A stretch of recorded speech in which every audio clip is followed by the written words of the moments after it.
You are a chemist. It is 1897. You are working in a laboratory in Elberfeld, Germany, in the research division of a company called Bayer. Yes, that Bayer, the same one currently manufacturing the aspirin in your medicine cabinet. And you have just done something that you are genuinely proud of. You have synthesized a new compound. You have taken morphine, the powerful pain-relieving drug derived from opium that has been the cornerstone of 19th century medicine, and you have acetylated it. You have added 2 acetyl groups to its molecular structure, producing a new compound, diacetylmorphine. You tested on yourself, as chemists in 1897 did, because ethics review boards were a concept the future had not yet invented, and the experience is remarkable. The compound is powerfully effective, far more effective than morphine for pain relief, you estimate. It produces a sensation that your colleagues, when they try it, describe as making them feel heroic. Strong, powerful, heroisch in German. You name it heroin.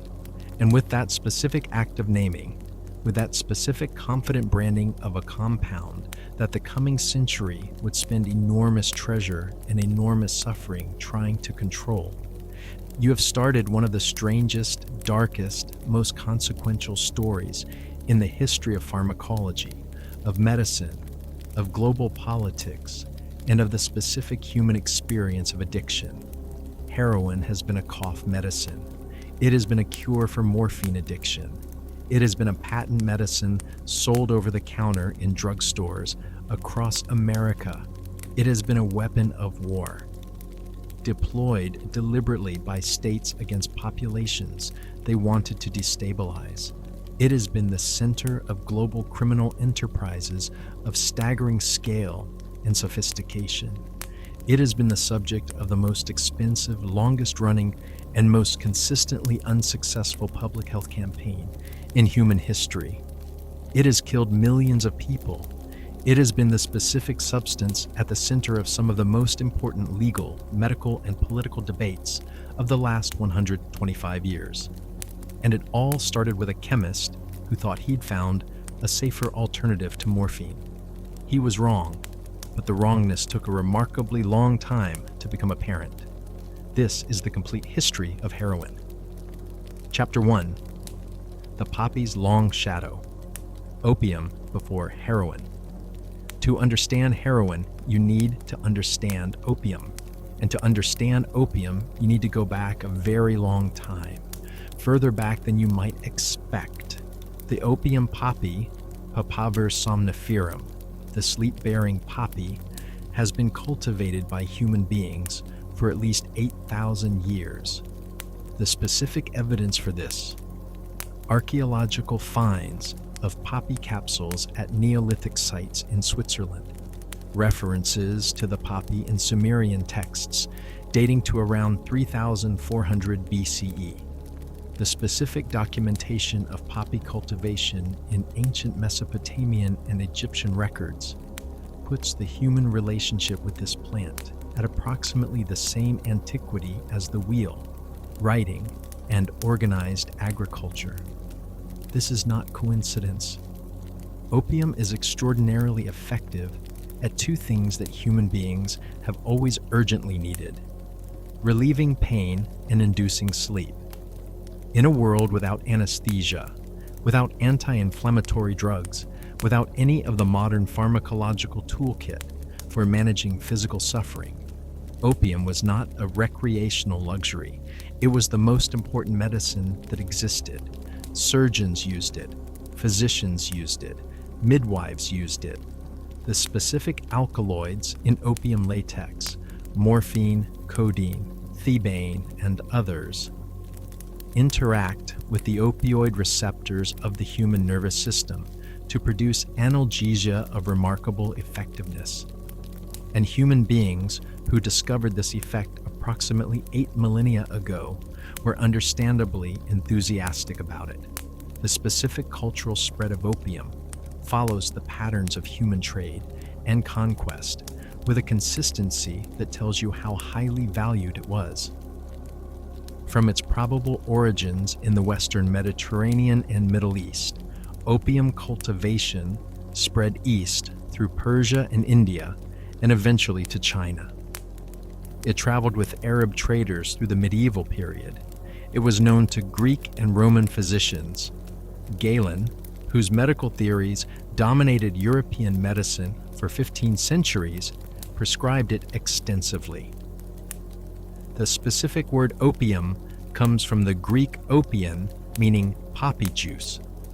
The Arab physician Avicenna ibn Sina, whose canon of medicine was the primary medical textbook in European universities from the 11th to the 17th century, described opium's properties with a clinical accuracy that modern pharmacologists find impressive. Its analgesic properties, its effect on cough, its capacity to induce sleep, and, crucially, its addictive potential and its dangers in overdose. This last point is significant. The addictive properties of opium were not a mystery discovered in the 19th century. They were documented by physicians in the 11th century. The knowledge existed. What changed over time was the concentration of the active compounds and the methods of administration. The specific development that dramatically accelerated the opium story was not chemical, but technological. The invention of smoking. When opium smoking, mixing opium paste with tobacco or smoking it in a specific pipe, spread through China in the 17th century. The nature of opium's relationship with human populations changed fundamentally. Smoking delivers the active compounds to the bloodstream through the lungs, faster than oral ingestion, producing a more intense and more rapid effect. The specific acceleration of effect that smoking provided also accelerated the development of tolerance and dependence. The mechanisms by which the body adapts to regular opioid exposure and requires increasing doses to achieve the same effect. The Chinese opium crisis of the 18th and 19th centuries, driven by the specific confluence of a smoking administration route, the massive import of high-potency Indian opium by the British East India Company, and the specific social and economic conditions of Qing Dynasty China, was the first large-scale modern opioid crisis. It produced addiction rates in the millions, devastated communities and families, corrupted government institutions, and eventually resulted in two wars: the Opium Wars of 1839 to 1842 and 1856 to 1860, in which Britain fought China essentially to preserve its right to continue selling drugs to the Chinese population. This history matters for understanding heroin because it established the specific global infrastructure, the cultivation in Asia, the trade routes, the commercial relationships, the political arrangements on which the later heroin trade would be built. The British Empire's investment in opium as a commercial product created specific agricultural, commercial, and political realities that outlasted the Victorian Empire by more than a century. The other crucial development before heroin was the isolation of morphine. In 1804, a German pharmacist named Friedrich Zerturner isolated the primary active alkaloid of opium and named it morphine, after Morpheus, the Greek god of dreams. This was a genuinely revolutionary achievement in pharmaceutical chemistry, the first time the specific active compound in a plant medicine had been isolated in pure form. Morphine was approximately 10 times more potent than raw opium, and its isolation opened the specific era of alkaloid pharmacology that eventually produced heroin. The invention of the hypodermic syringe in the 1850s completed the specific technological setup for the morphine crisis of the 19th century. The hypodermic syringe, which allowed morphine to be injected directly into the bloodstream, bypassing the digestive system and delivering the drug to the brain with maximum speed and intensity. Transformed morphine from a powerful oral medicine into something of a different character entirely. The American Civil War, 1861 to 1865, which created hundreds of thousands of wounded soldiers who received morphine injections for pain management and emerged from their medical treatment dependent on it, produced the specific population of morphine addicts that gave 19th century opiate dependence its first vernacular name, soldier's disease. By the 1880s, morphine dependence was recognized as a significant medical problem. Physicians who had been prescribing morphine with enthusiasm were increasingly aware that some of their patients had developed a specific pattern of compulsive use, returning repeatedly for the drug, requiring increasing doses, experiencing severe symptoms when the drug was withdrawn. The medical establishment was looking urgently for a solution. Heroin was marketed as that solution. Chapter 2. Bayer's Wonder. Drug, the birth of heroin. The specific story of heroin's invention at Bayer in 1897 involves two competing versions that pharmacological history has spent considerable time sorting out, and the sorting out is itself revealing. The version that was long standard and that Bayer promoted with some enthusiasm attributed the synthesis of diacetylmorphine to Heinrich Drieser, the head of Bayer's pharmaceutical research department.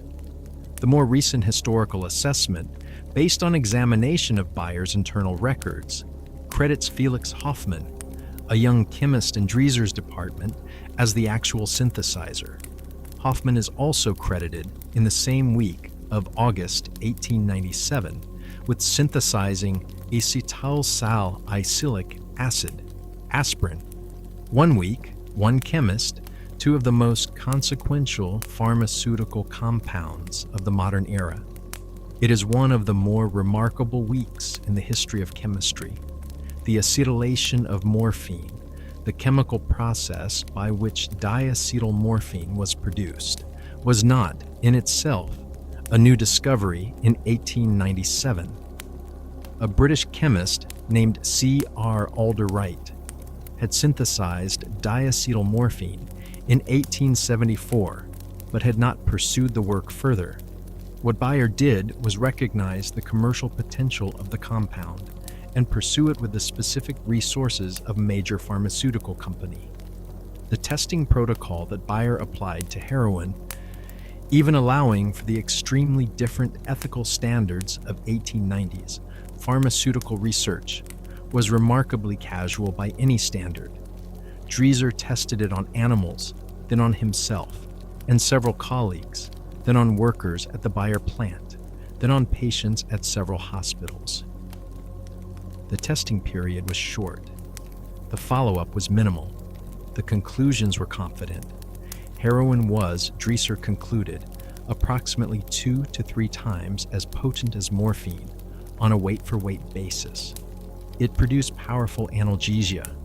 It suppressed cough effectively, and it appeared to produce less of the nausea and respiratory depression that were morphine's most dangerous side effects. Most importantly, and this was the conclusion that would take a decade of human suffering to properly evaluate, it appeared to produce less addiction than morphine. This last conclusion was not entirely wrong, in the specific narrow sense in which it was tested. Heroin's immediate subjective effects, in the short-term testing that Bayer performed, did include less of the grogginess and nausea that characterized morphine's side effects. What the testing did not reveal, could not reveal, given its short duration, was that heroin's addiction potential was not less than morphine's. It was greater. The specific metabolic pathway by which heroin is processed in the body, rapidly converted to 6-monoacetylmorphine and then to morphine itself, but with the acetyl groups allowing the compound to cross the blood-brain barrier far more rapidly than morphine. meant that heroin delivered morphine to the brain faster, more intensely, and with a specific reward signal that was more powerful than morphine's own. Bayer launched heroin commercially in 1898. The marketing was, by the standards of 19th century pharmaceutical advertising, sophisticated and aggressive. The company sent samples to physicians across Europe and North America. They published articles in medical journals. They presented the drug at medical conferences. They positioned heroin specifically as the solution to two of the most significant medical problems of the era: pain and cough, and, crucially, morphine addiction. The advertisements for heroin were not subtle. Bayer's heroin was marketed as a non-addictive substitute for morphine. It was promoted for tuberculosis, which caused severe coughing, for bronchitis, for asthma, for coughs of all kinds, and for the management of morphine and codeine dependence. By the standards of the time, before drug regulation, before the specific clinical trial infrastructure that modern medicine uses to evaluate pharmaceutical claims, the marketing was not illegal, it was simply wrong. The specific mechanism by which heroin was supposed to cure morphine addiction was not entirely irrational given 1890s medical understanding. The logic was, morphine addicts needed opioids to function. Heroin was an opioid that produced analgesia without, apparently, the specific dependency of morphine. Therefore, morphine addicts could be transitioned to heroin and then gradually weaned off. This logic had the same fundamental flaw as the corresponding modern logic, by which opioids were repeatedly promoted as safe substitutes for each other. It ignored the fact that all opioids work by the same mechanism, that dependence on any opioid predicts dependence on any other, and that a less addictive opioid is at best a relative claim, and at worst, a dangerous fiction. The commercial success of heroin in its early years was remarkable. Within a few years of launch, Bayer was exporting heroin to 23 countries. It was sold in the United States over-the-counter in drugstores in the same form and with the same accessibility as aspirin. It was included in proprietary medicines, patent remedies, and household cough preparations. The specific consumer landscape of early 20th century medicine included heroin in a manner that is genuinely difficult for modern people to fully imagine. Available without prescription, marketed directly to consumers, considered an ordinary household medicine. The side effects of this accessibility were not immediately apparent in the formal medical literature, but they were present in the social fabric of communities that had unrestricted access to the drug. By the early 1900s, physicians who worked with chronic patients were beginning to note a specific pattern. Patients prescribed heroin for cough or pain were returning repeatedly, requiring increasing doses, experiencing severe withdrawal when the drug was stopped. The recognition was slower than it should have been, partly because the medical establishment had invested significant credibility in the specific claim that heroin was non-addictive. By 1910, 12 years after heroin's commercial launch, the evidence of its addictive potential was sufficient to produce serious medical discussion of the problem. By 1913, Bayer had stopped producing it, but the compound had been in commercial production long enough to establish a market, and that market, the specific demand that heroin's pharmacological properties reliably create, would outlast every attempt to eliminate it. Chapter 3. The Patent Medicine Era. Heroin in American Homes. To understand how heroin went from Bayer's laboratory to being sold at the corner drugstore, you need to understand the specific regulatory environment, or rather the specific regulatory vacuum, of early 20th century America. The United States in 1900 had essentially no federal drug regulation. The Pure Food and Drug Act of 1906 The legislation that eventually created the framework for modern American drug regulation was still 6 years in the future.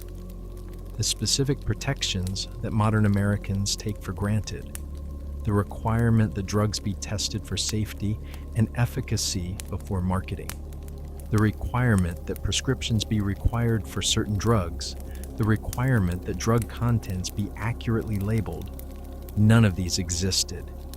The American pharmaceutical market of the 1890s and early 1900s was a genuinely free market in the most complete sense. Manufacturers could put virtually anything in a product, call it anything they liked, make virtually any claim about its properties, and sell it to anyone who was willing to pay. The patent medicine industry that flourished in this regulatory vacuum was, by any modern assessment, extraordinary in its brazen dishonesty and its practical consequences. Patent medicines, proprietary remedies with secret formulas, sold with extravagant claims for their therapeutic powers, were one of the most profitable industries in 19th and early 20th century America. Their advertising, which filled newspapers and magazines, was creative, persistent, and thoroughly untethered from any obligation to accuracy. Heroin appeared in this landscape in multiple forms. The most direct was simply Bayer's heroin, the branded pharmaceutical product, available over the counter for the treatment of coughs, pain, and diseases of the respiratory organs. But heroin also appeared in numerous patent medicines, proprietary remedies whose formulations included diacetylmorphine, without necessarily disclosing this fact clearly. The specific opioid content of various patent medicines of the era was not unusual. Mrs. Winslow's soothing syrup, marketed for teething infants, contained morphine. Laudanum, a preparation of opium and alcohol, was sold for everything from menstrual pain to diarrhea. The specific genre of soothing syrups and pain relievers that dominated the late 19th century patent medicine market were, in significant proportions, simply opioids in various concentrations and presentations. The specific population that these products reached was broad and largely unsuspecting. Women, who were the primary targets of much patent medicine marketing, and who were prescribed opioids at higher rates than men throughout the 19th century, were a significant constituency of the early opioid-addicted population. The specific Victorian medical tendency to prescribe opioids for the various complaints associated with femininity, female trouble, menstrual pain, the generalized category of nervous complaints that served as the catch-all for women's symptoms, meant that many middle-class women developed opioid dependence through legitimate medical use. This specific demographic reality had significant implications for the eventual political response to drug control. The opiate addict of the late 19th and early 20th century was not primarily, the specific figure of the criminal or the degenerate that later anti-drug propaganda would construct. They were, in many documented cases, middle-class white women who had begun using opiates on medical advice and had developed dependence through prescribed use. This demographic reality made the early moral panic about drug use somewhat complicated because the people who were visibly addicted were not always the people it was politically convenient to blame. The specific shift in how addiction was understood, from a medical condition affecting respectable people through legitimate medicine, to a moral failing associated with criminality, poverty, and racial otherness, happened over roughly the first 2 decades of the 20th century, and it was driven by specific political, racial, and economic forces rather than by medical evidence. The Harrison Narcotics Tax Act of 1914 was the first significant federal drug legislation in the United States, and its specific character shaped American drug policy for the next century. The act, passed ostensibly as a tax measure, since the federal government's constitutional authority to regulate drugs through a direct prohibition was unclear, required physicians and pharmacists to register and pay taxes when dispensing opiates and cocaine. It did not, on its face, prohibit the medical use of opiates, including heroin, but the specific interpretation of the Harrison Act by the Treasury Department, which was responsible for enforcement, was considerably more restrictive than the Act's text clearly required. Treasury Department interpretations, confirmed in a series of Supreme Court decisions between 1919 and 1922, established that physicians could not prescribe opiates to maintain the addiction of dependent patients. An addicted person could not legally obtain opiates to manage their dependence. This interpretation, which remained the legal framework of American drug policy until very recently, had a specific and dramatic consequence. It created the American heroin black market. Before 1914, the heroin addict in America could obtain their drug legally from a pharmacy at a known quality and a predictable price. After 1914, and particularly after the post-1919 enforcement interpretations, the heroin addict was cut off from legal supply and driven to an illegal market.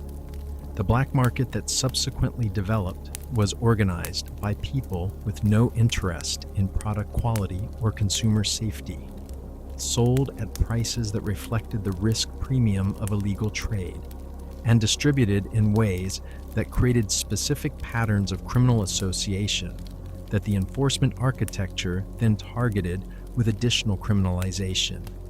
It was, in retrospect, a policy that created many of the specific harms it was designed to prevent.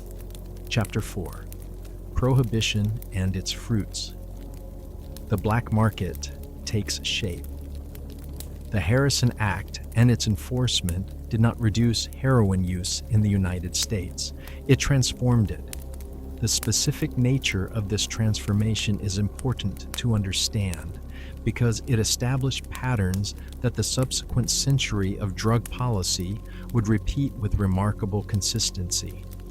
When legitimate supply was cut off, illegitimate supply appeared. The illegitimate supply was controlled by people whose interests were not aligned with those of the users they served.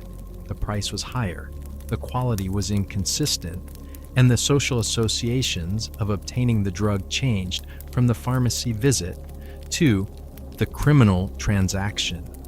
The specific criminal organizations that moved into heroin distribution in the years following the Harrison Act were initially domestic, opportunistic operators who recognized a market opportunity when legal supply was eliminated.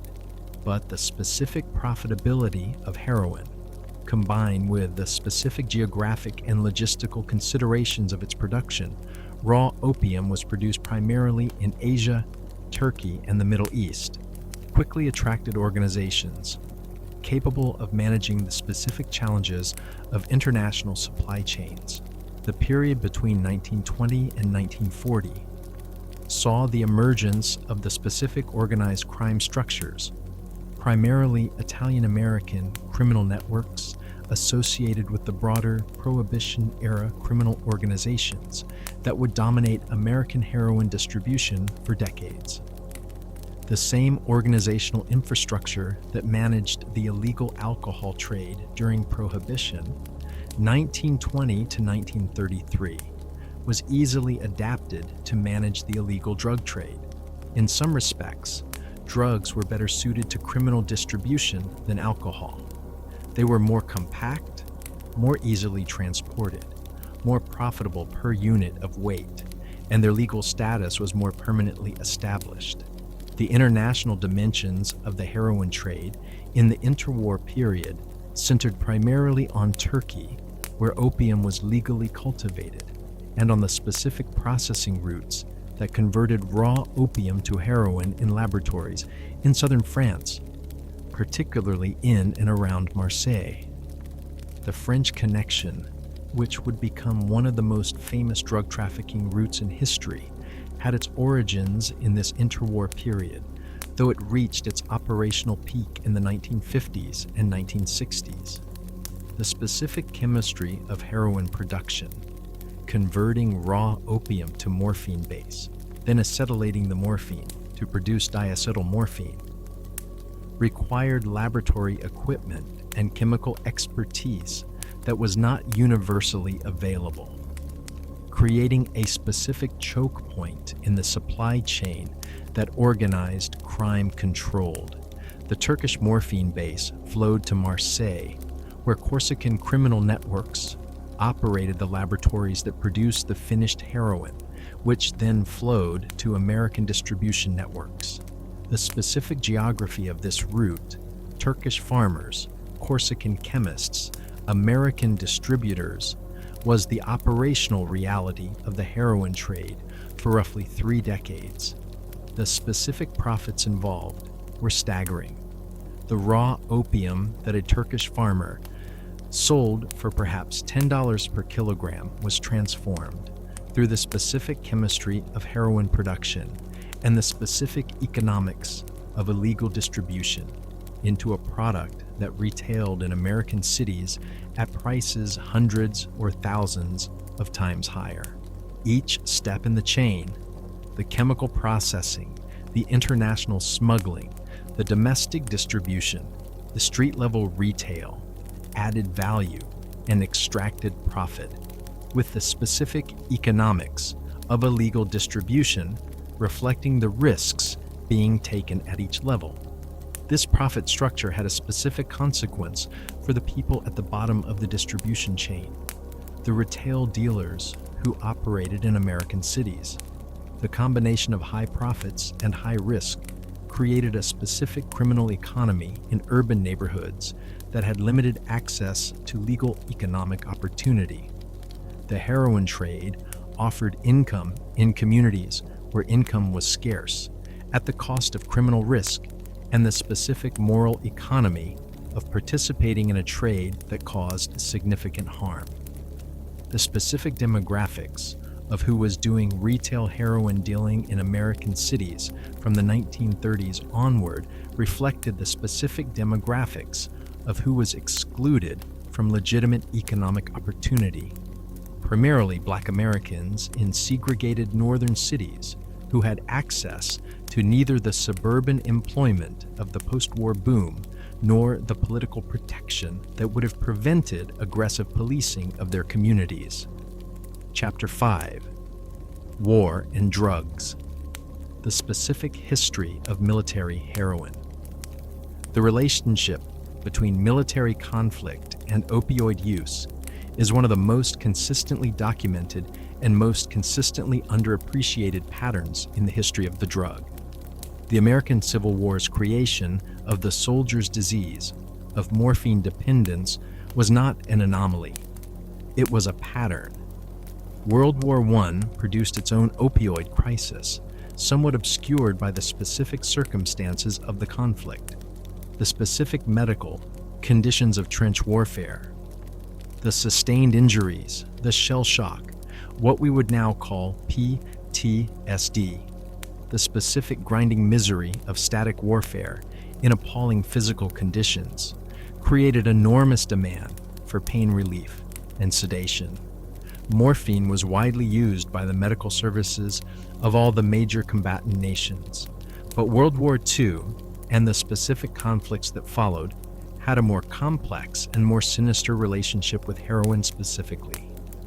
The post-war period saw the deliberate deployment of heroin as a weapon of political and social destabilization, a practice so well documented that it requires specific acknowledgement despite being deeply counterintuitive.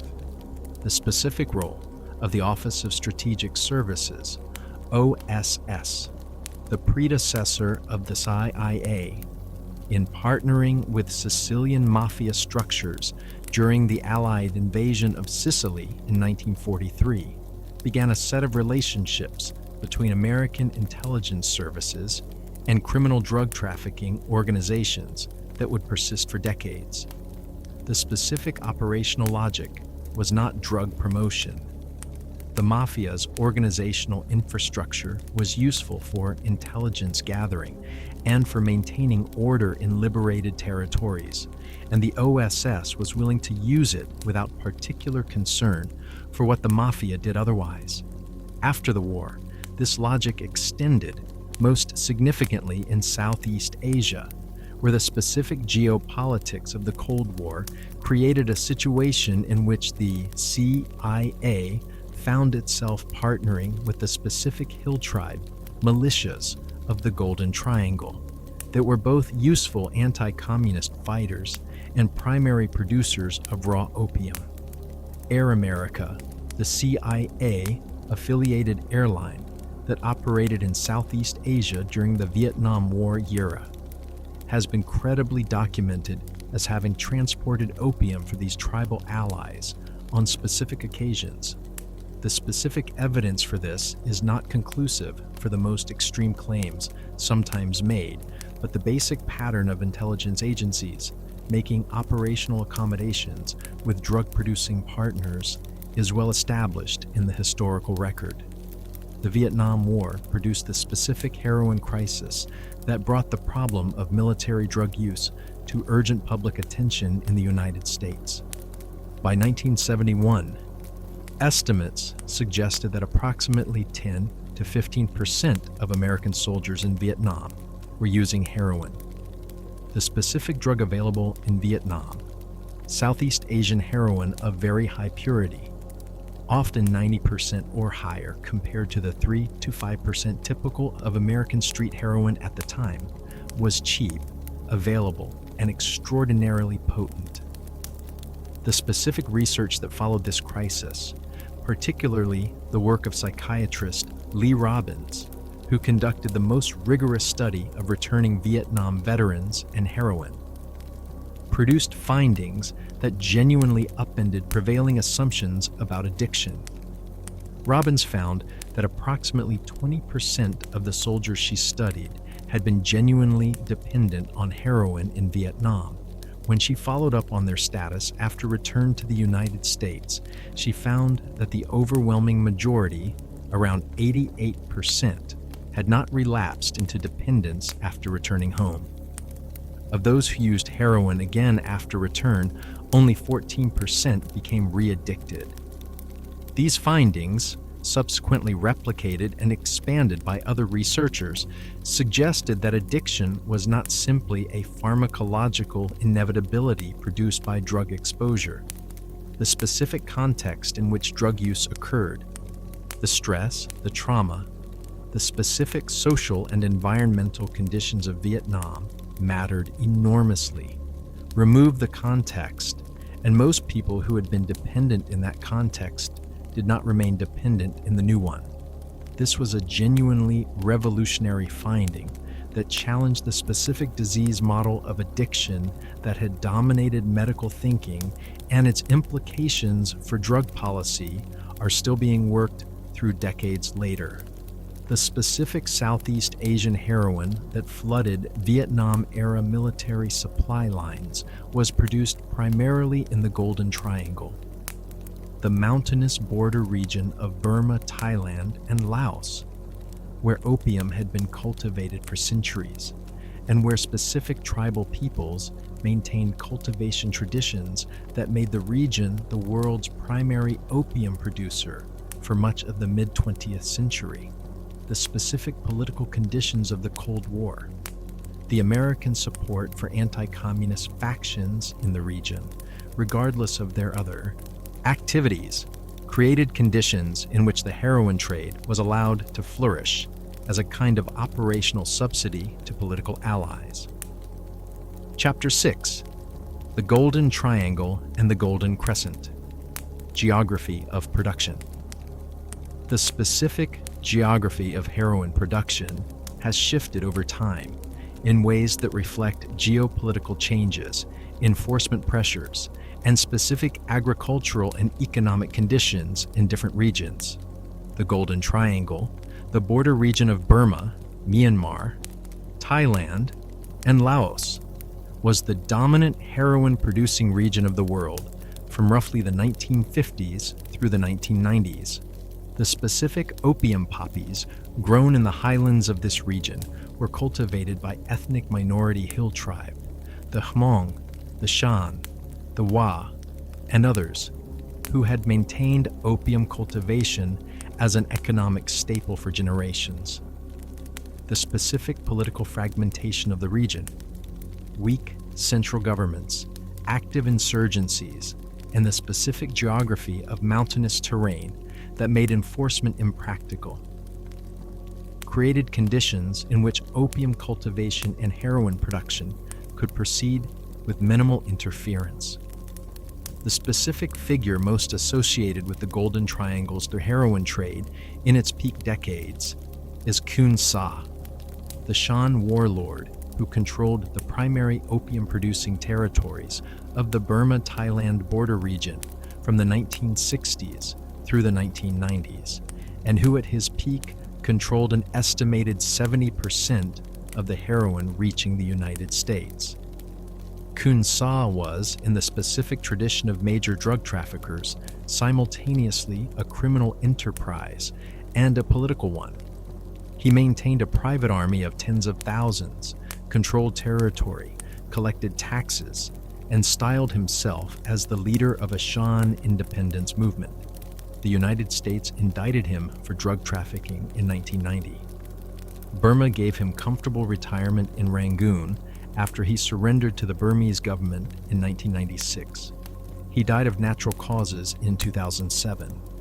The Golden Crescent, the region encompassing Afghanistan, Pakistan, and Iran, emerged as the primary global heroin-producing region in the 1980s, a shift driven by specific geopolitical events.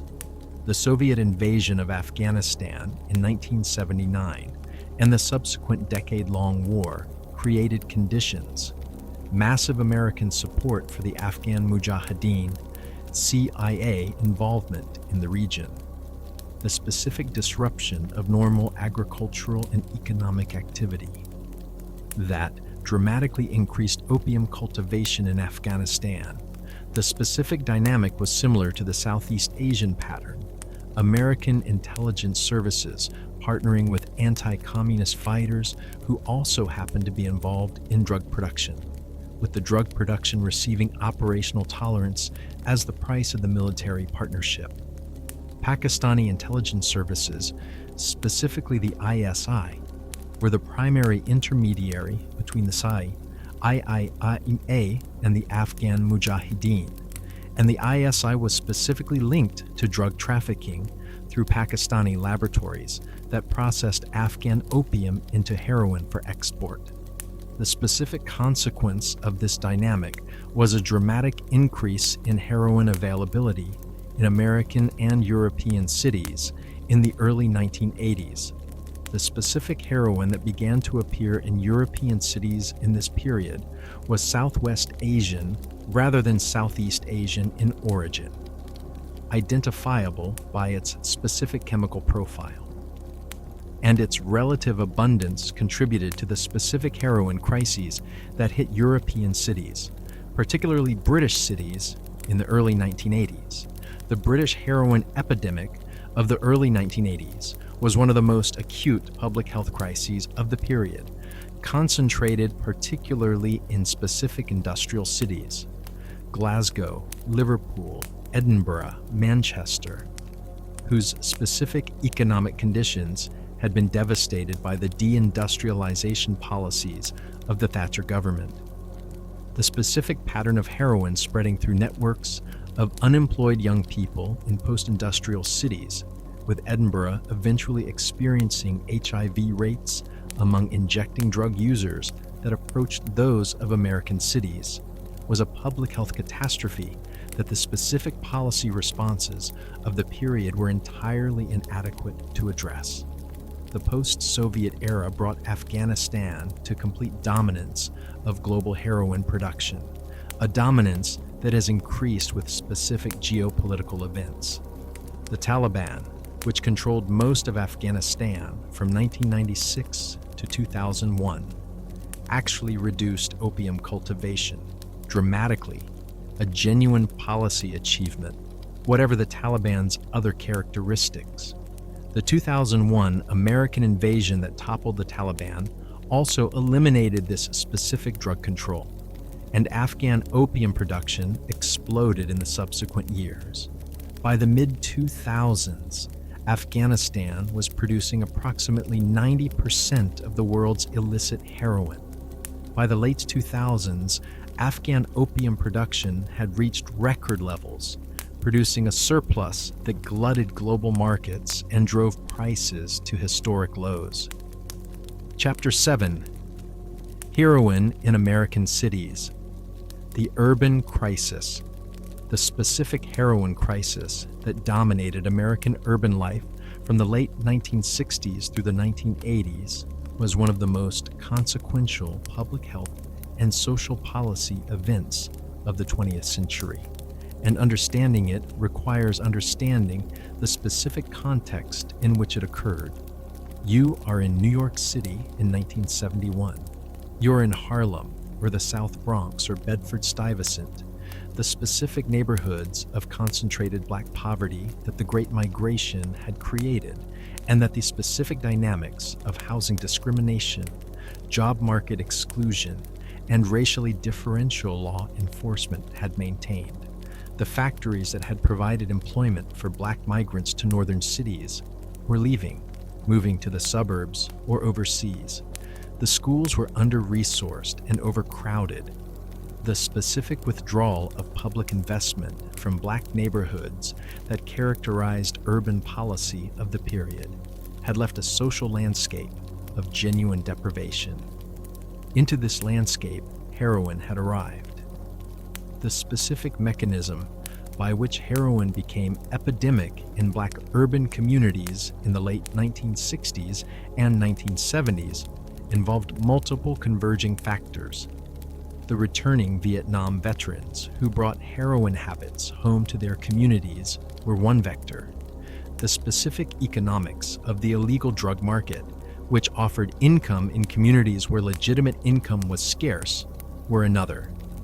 The specific social disruption produced by the combination of poverty, unemployment, and the targeted policing of Black communities created conditions in which drug use was both more likely and more visible than in white communities experiencing comparable rates.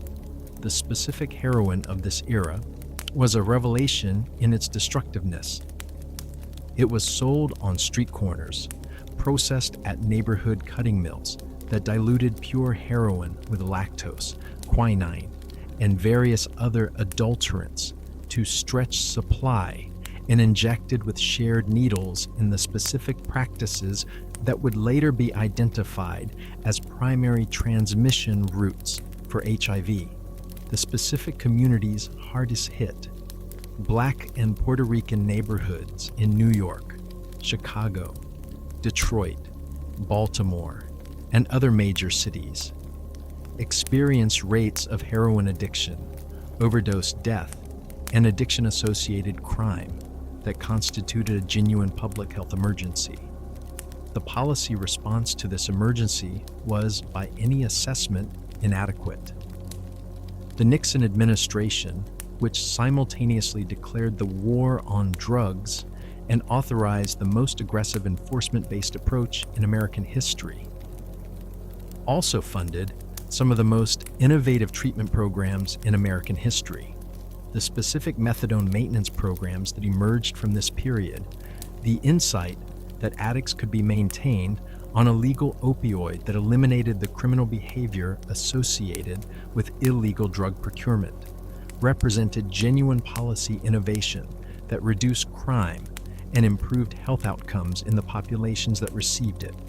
But the enforcement emphasis consistently dominated the treatment emphasis. The specific political calculation that being tough on drugs produced electoral reward, while being soft on drug addicts produced electoral punishment, drove a consistent prioritization of enforcement over treatment, incarceration over rehabilitation, punishment over public health. the Rockefeller drug laws of 1973. The specific New York legislation that imposed mandatory minimum sentences of 15 years to life for possession of 4 ounces of heroin or cocaine were the clearest expression of this political logic and its specific consequences. The laws were named for Governor Nelson Rockefeller, whose political ambitions required him to demonstrate toughness on drugs, even as the evidence mounted that incarceration was neither reducing drug use nor rehabilitating drug users. The specific consequences of these laws, the mass incarceration of black men for drug offenses, the destruction of families and communities, the specific denial of educational and economic opportunity to people who had been incarcerated for drug crimes, are visible in every dimension of American social statistics for the following decades. The specific treatment that was available for heroin addiction in this period deserves its own discussion, because the medical establishment's relationship with heroin addiction was complicated by the specific legal framework that surrounded it. Methadone maintenance, the provision of daily methadone doses to heroin-dependent patients, was the most evidence-based treatment available, developed by Drs. Vincent Dole and Marie Niswander at Rockefeller University in the 1960s. Methadone maintenance worked by occupying the same opioid receptors that heroin occupied, eliminating withdrawal symptoms and drug craving without producing the specific euphoria of heroin's rapid onset action. Patients on methadone maintenance could function normally, hold jobs, maintain family relationships, avoid criminal behavior. The evidence for its effectiveness was and remains substantial. But methadone maintenance was politically controversial from its inception because it involved giving drugs to drug addicts, which violated the specific moral framework within which American drug policy operated, regardless of whether it worked. The specific ambivalence toward methadone that characterized American drug policy, allowing it but restricting it to specific federally licensed clinics with specific regulations that created barriers to access and consistently underfunding it relative to the demonstrated need, reflected the political impossibility of fully embracing a treatment that looked, to critics, like giving up on abstinence. The therapeutic community model, residential treatment programs based on confrontational group therapy, extended residence, and the specific therapeutic insight that addiction was a character defect that could be corrected through sustained social pressure, was the other primary treatment model of the period. Programs like Synanon, Daytop Village, and Phoenix House offered a different vision of recovery, not pharmacological management, but fundamental personality transformation through sustained therapeutic community. The evidence for this model was more mixed than for methadone, and some therapeutic communities, Synanon most notoriously, devolved into cult-like organizational cultures that caused their own specific harms. Chapter 8. The Crack Interlude: How Heroin Lost and Regained Its Crown. The 1980s brought a dramatic transformation to the American drug landscape that temporarily displaced heroin from the center of the drug crisis narrative. The crack cocaine epidemic.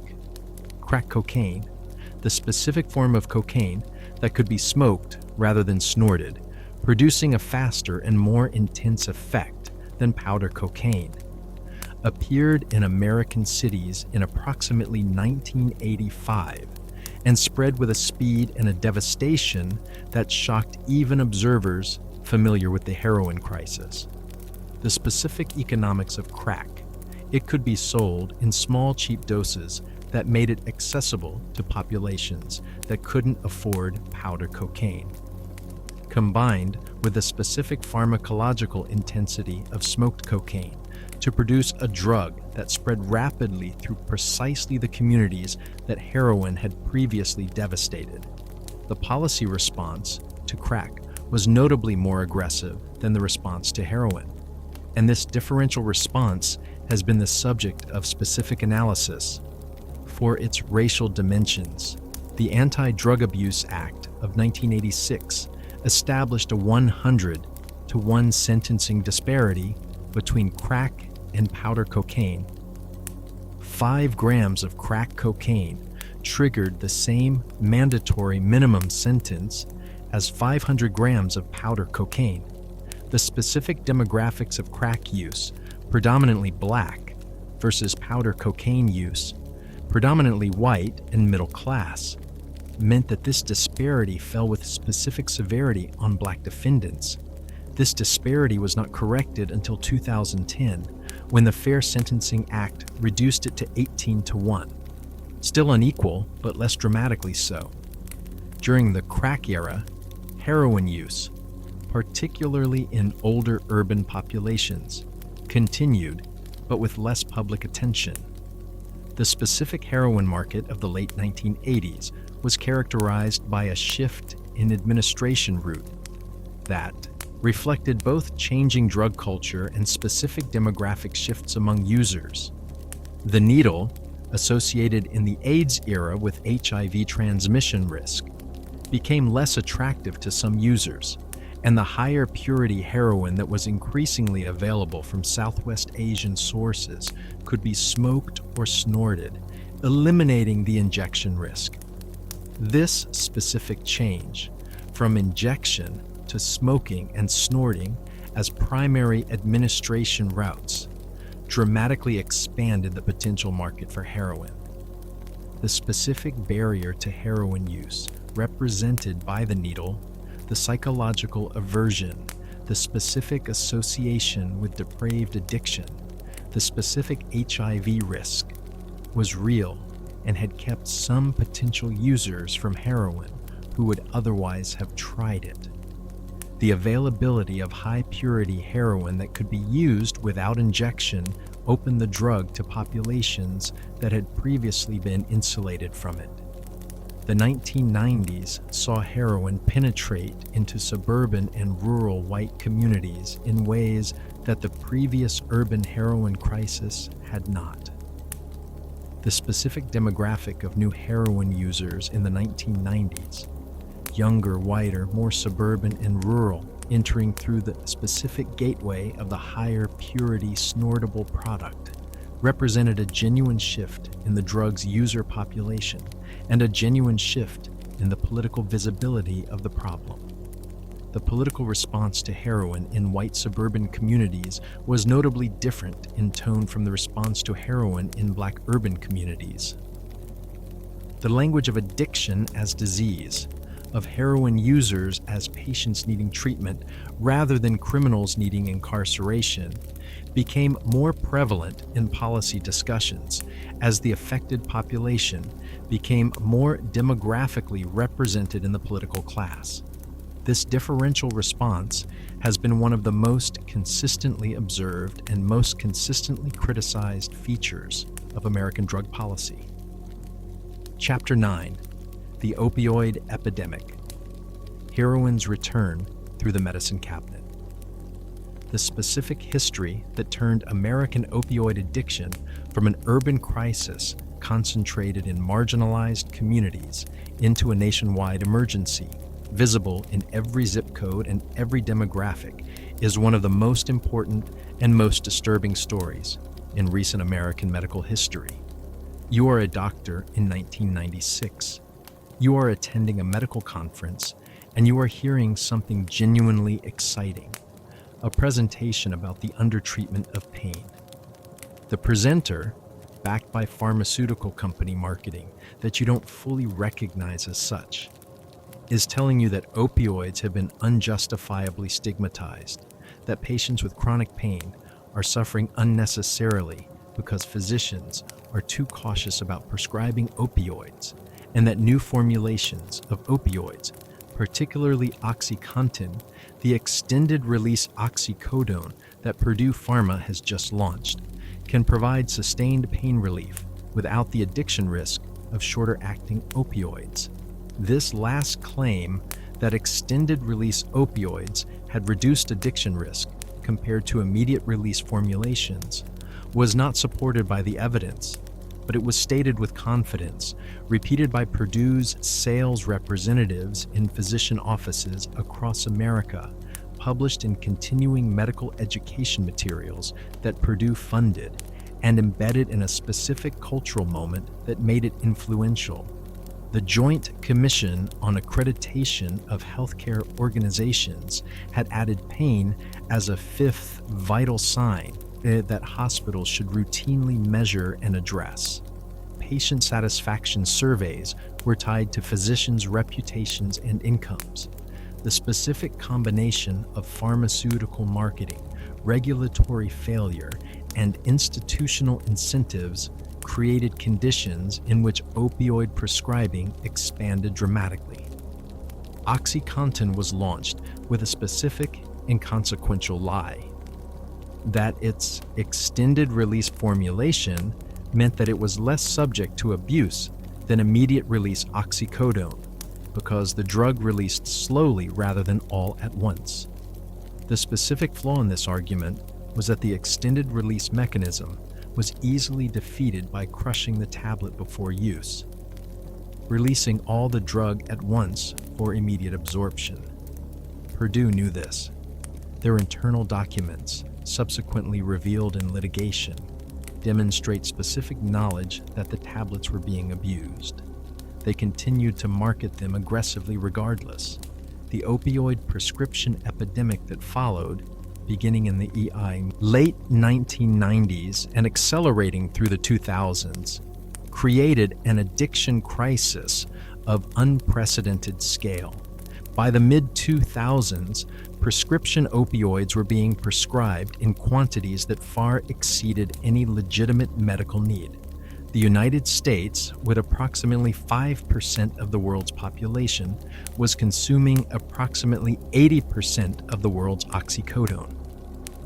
Every state had specific regions, particular Appalachian counties, specific rural communities, specific suburban zip codes, where opioid prescriptions exceeded the adult population.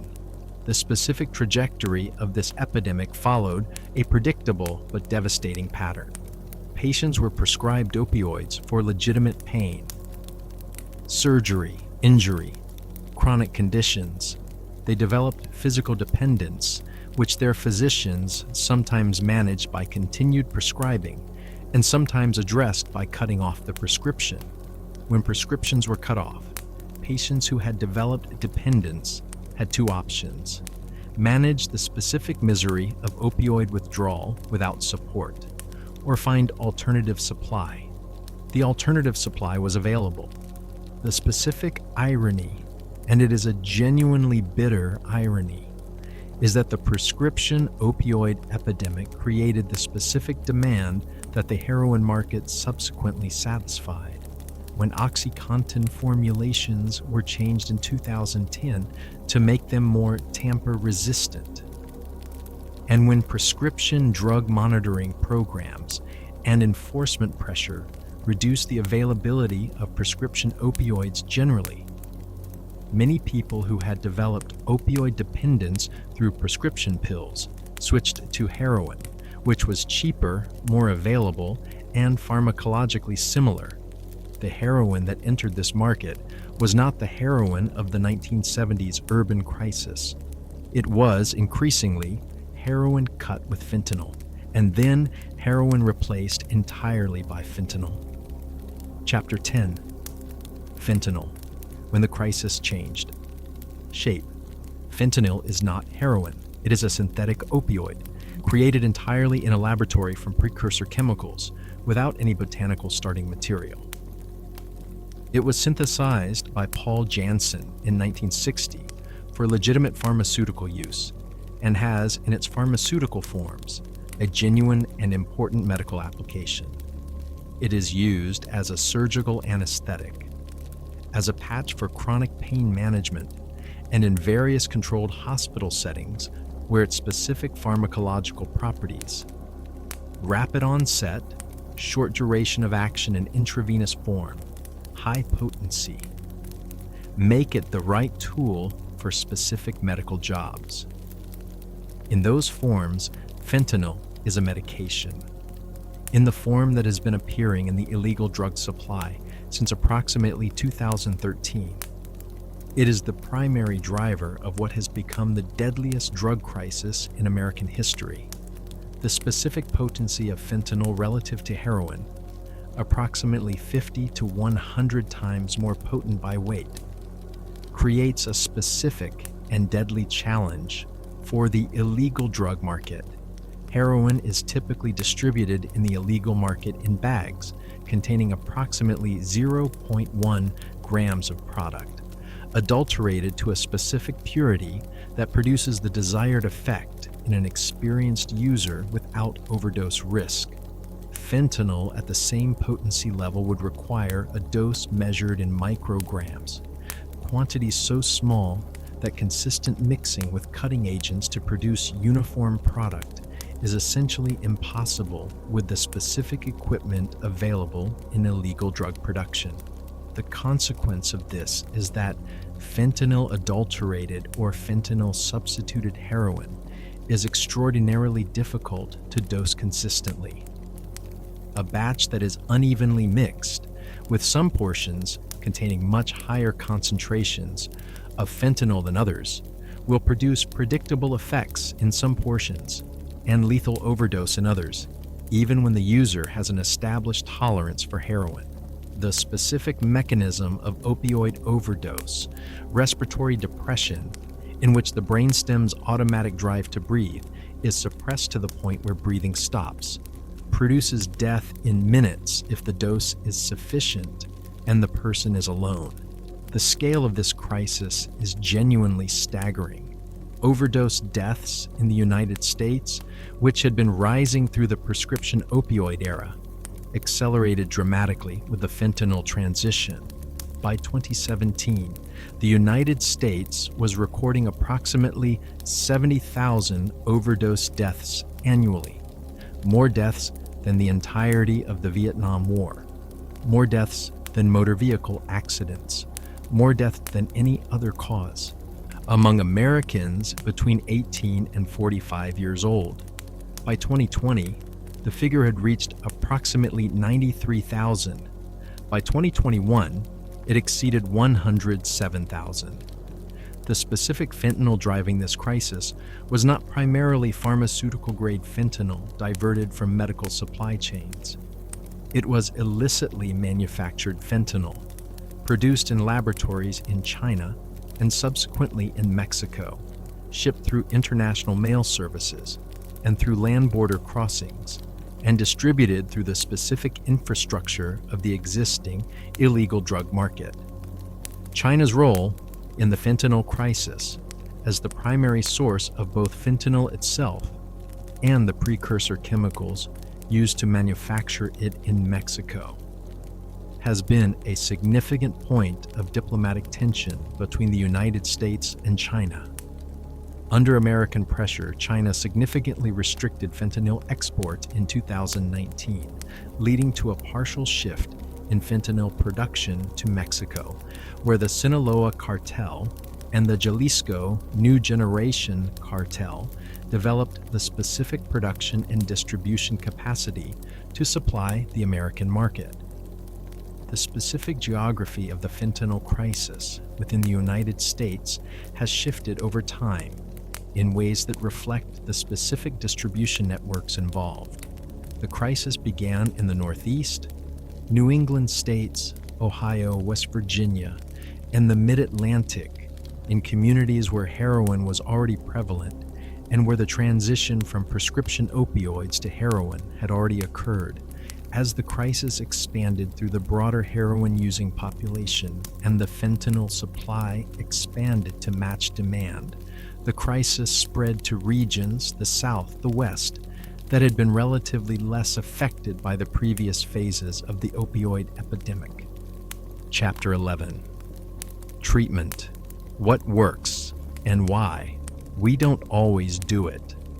The specific medical understanding of heroin addiction has advanced dramatically over the past 50 years, And the specific treatments that this understanding has produced have been proven effective in clinical trials with a consistency that is rare in medicine. The tragedy, and it is a genuine tragedy, is that these effective treatments are massively underutilized relative to the need, for reasons that are political and moral rather than scientific. The specific biology of opioid addiction, the specific neurological changes that sustained opioid use produces in the brain's reward, motivation, and executive function systems, is now well understood in its broad outlines. Sustained opioid use downregulates the brain's natural opioid receptors, reduces endogenous opioid production, and creates specific changes in the prefrontal cortex that impair the specific cognitive functions, impulse control, long-term thinking, the evaluation of consequences that are essential for changing behavior. These changes persist for months or years after opioid use stops, which explains why the specific period of early recovery is so vulnerable to relapse. The specific medications that are effective for opioid use disorder work by three distinct mechanisms. Methadone, as discussed earlier, is a long-acting opioid that eliminates withdrawal and craving without producing the specific euphoria of shorter-acting drugs like heroin. Buprenorphine, partially synthesized from thebaine, an opium alkaloid, is a partial opioid agonist that produces sufficient opioid effect to eliminate withdrawal while having a ceiling effect that limits its euphoric potential and makes overdose difficult. Extended-release naltrexone blocks opioid receptors entirely, eliminating the effect of any opioids taken while the medication is active. All three of these medications, collectively known as medication-assisted treatment, MAT, or medications for opioid use disorder, MOUD, have been shown in clinical trials to reduce illicit opioid use, reduce overdose death, reduce HIV and hepatitis C transmission, reduce criminal behavior, and improve social functioning. The evidence is not ambiguous. These treatments work. Their utilization relative to the scale of the problem is tragically inadequate. The specific barriers to accessing these treatments include the specific regulations that limit who can prescribe buprenorphine. Until recently, only physicians with specific DEA waivers could prescribe it, and the number of waivered physicians was far below the number needed. The specific stigma within both the medical profession and the general public that treats medication-assisted treatment as substituting one addiction for another, rather than as evidence-based medical care. The specific insurance coverage gaps that make treatment unaffordable, and the specific geographic maldistribution of treatment resources that leaves rural and low-income communities with little access to care. The substituting one addiction for another critique, perhaps the most persistent and most damaging misconception about medication-assisted treatment, reflects a specific moral framework in which the goal of treatment is abstinence from all opioids, and any treatment that involves continued opioid use is therefore not legitimate treatment. This framework, which dominates much of the American treatment system, particularly the 12-step-based programs that are the most widely available treatment, is explicitly rejected by the medical evidence, which shows that abstinence-based programs have substantially higher relapse rates than medication-assisted treatment, and that relapse from an abstinence-based program to heroin use often results in overdose death because tolerance has been lost during the treatment period.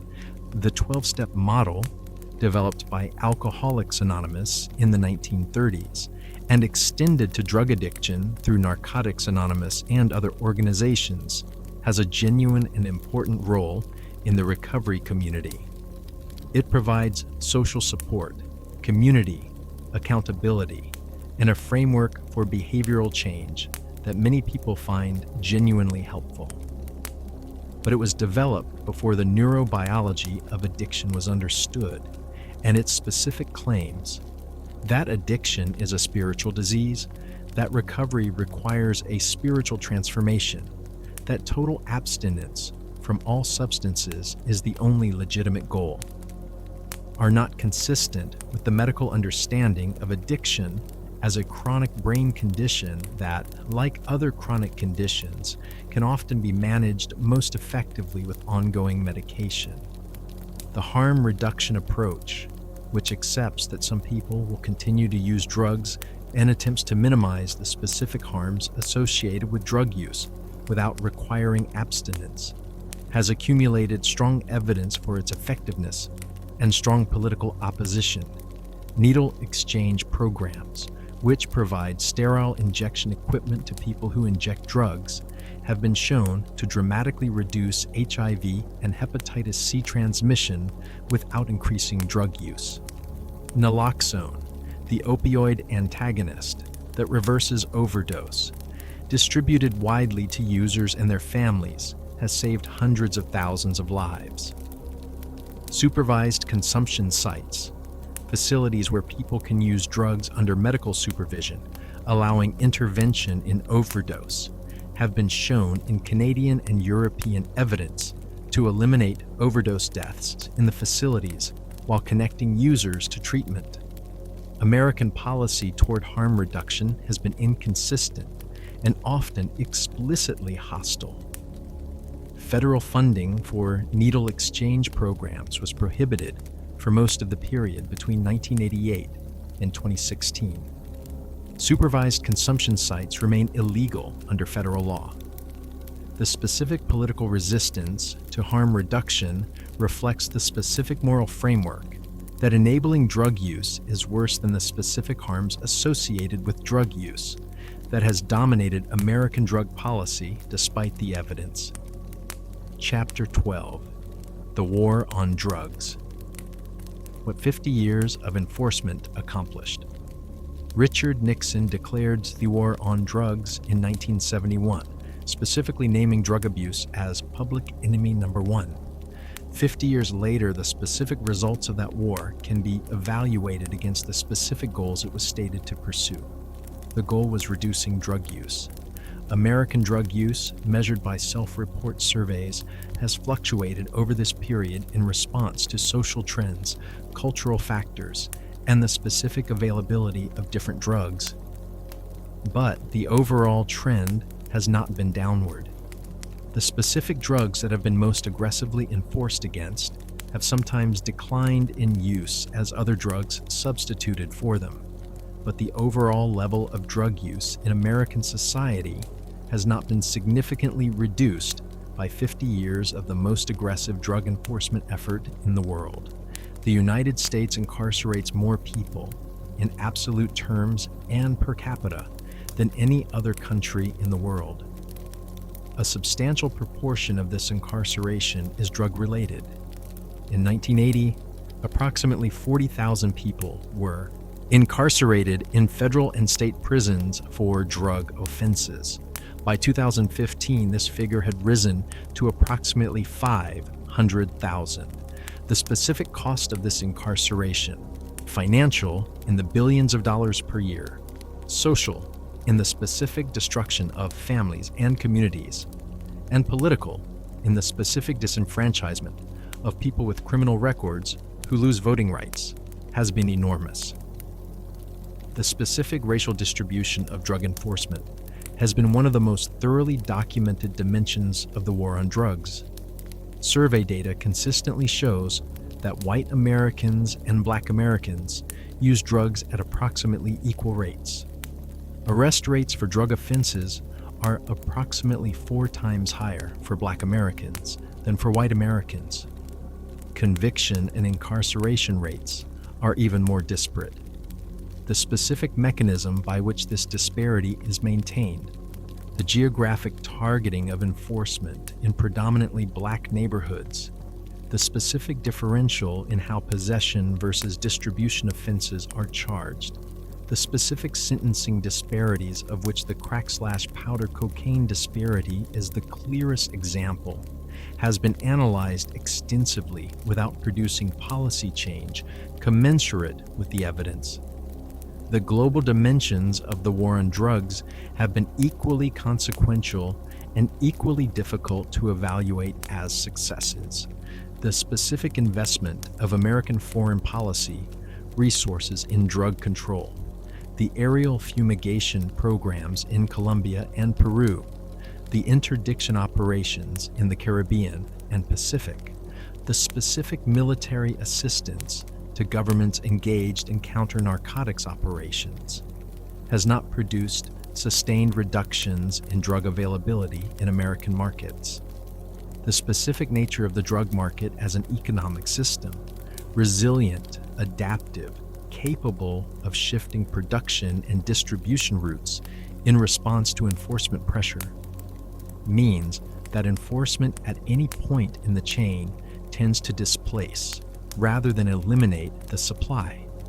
The specific concept of supply-side drug control, reducing drug use by reducing drug supply, has produced specific results that are the opposite of those intended.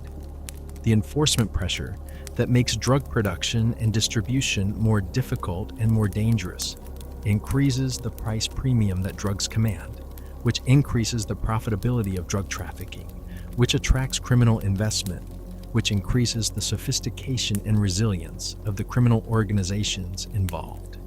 The specific organizations, the Colombian cartels, the Mexican cartels, the Afghan trafficking networks that have emerged from 50 years of the war on drugs, are substantially more sophisticated, better funded, and more violent than the organizations that existed before the war on drugs intensified.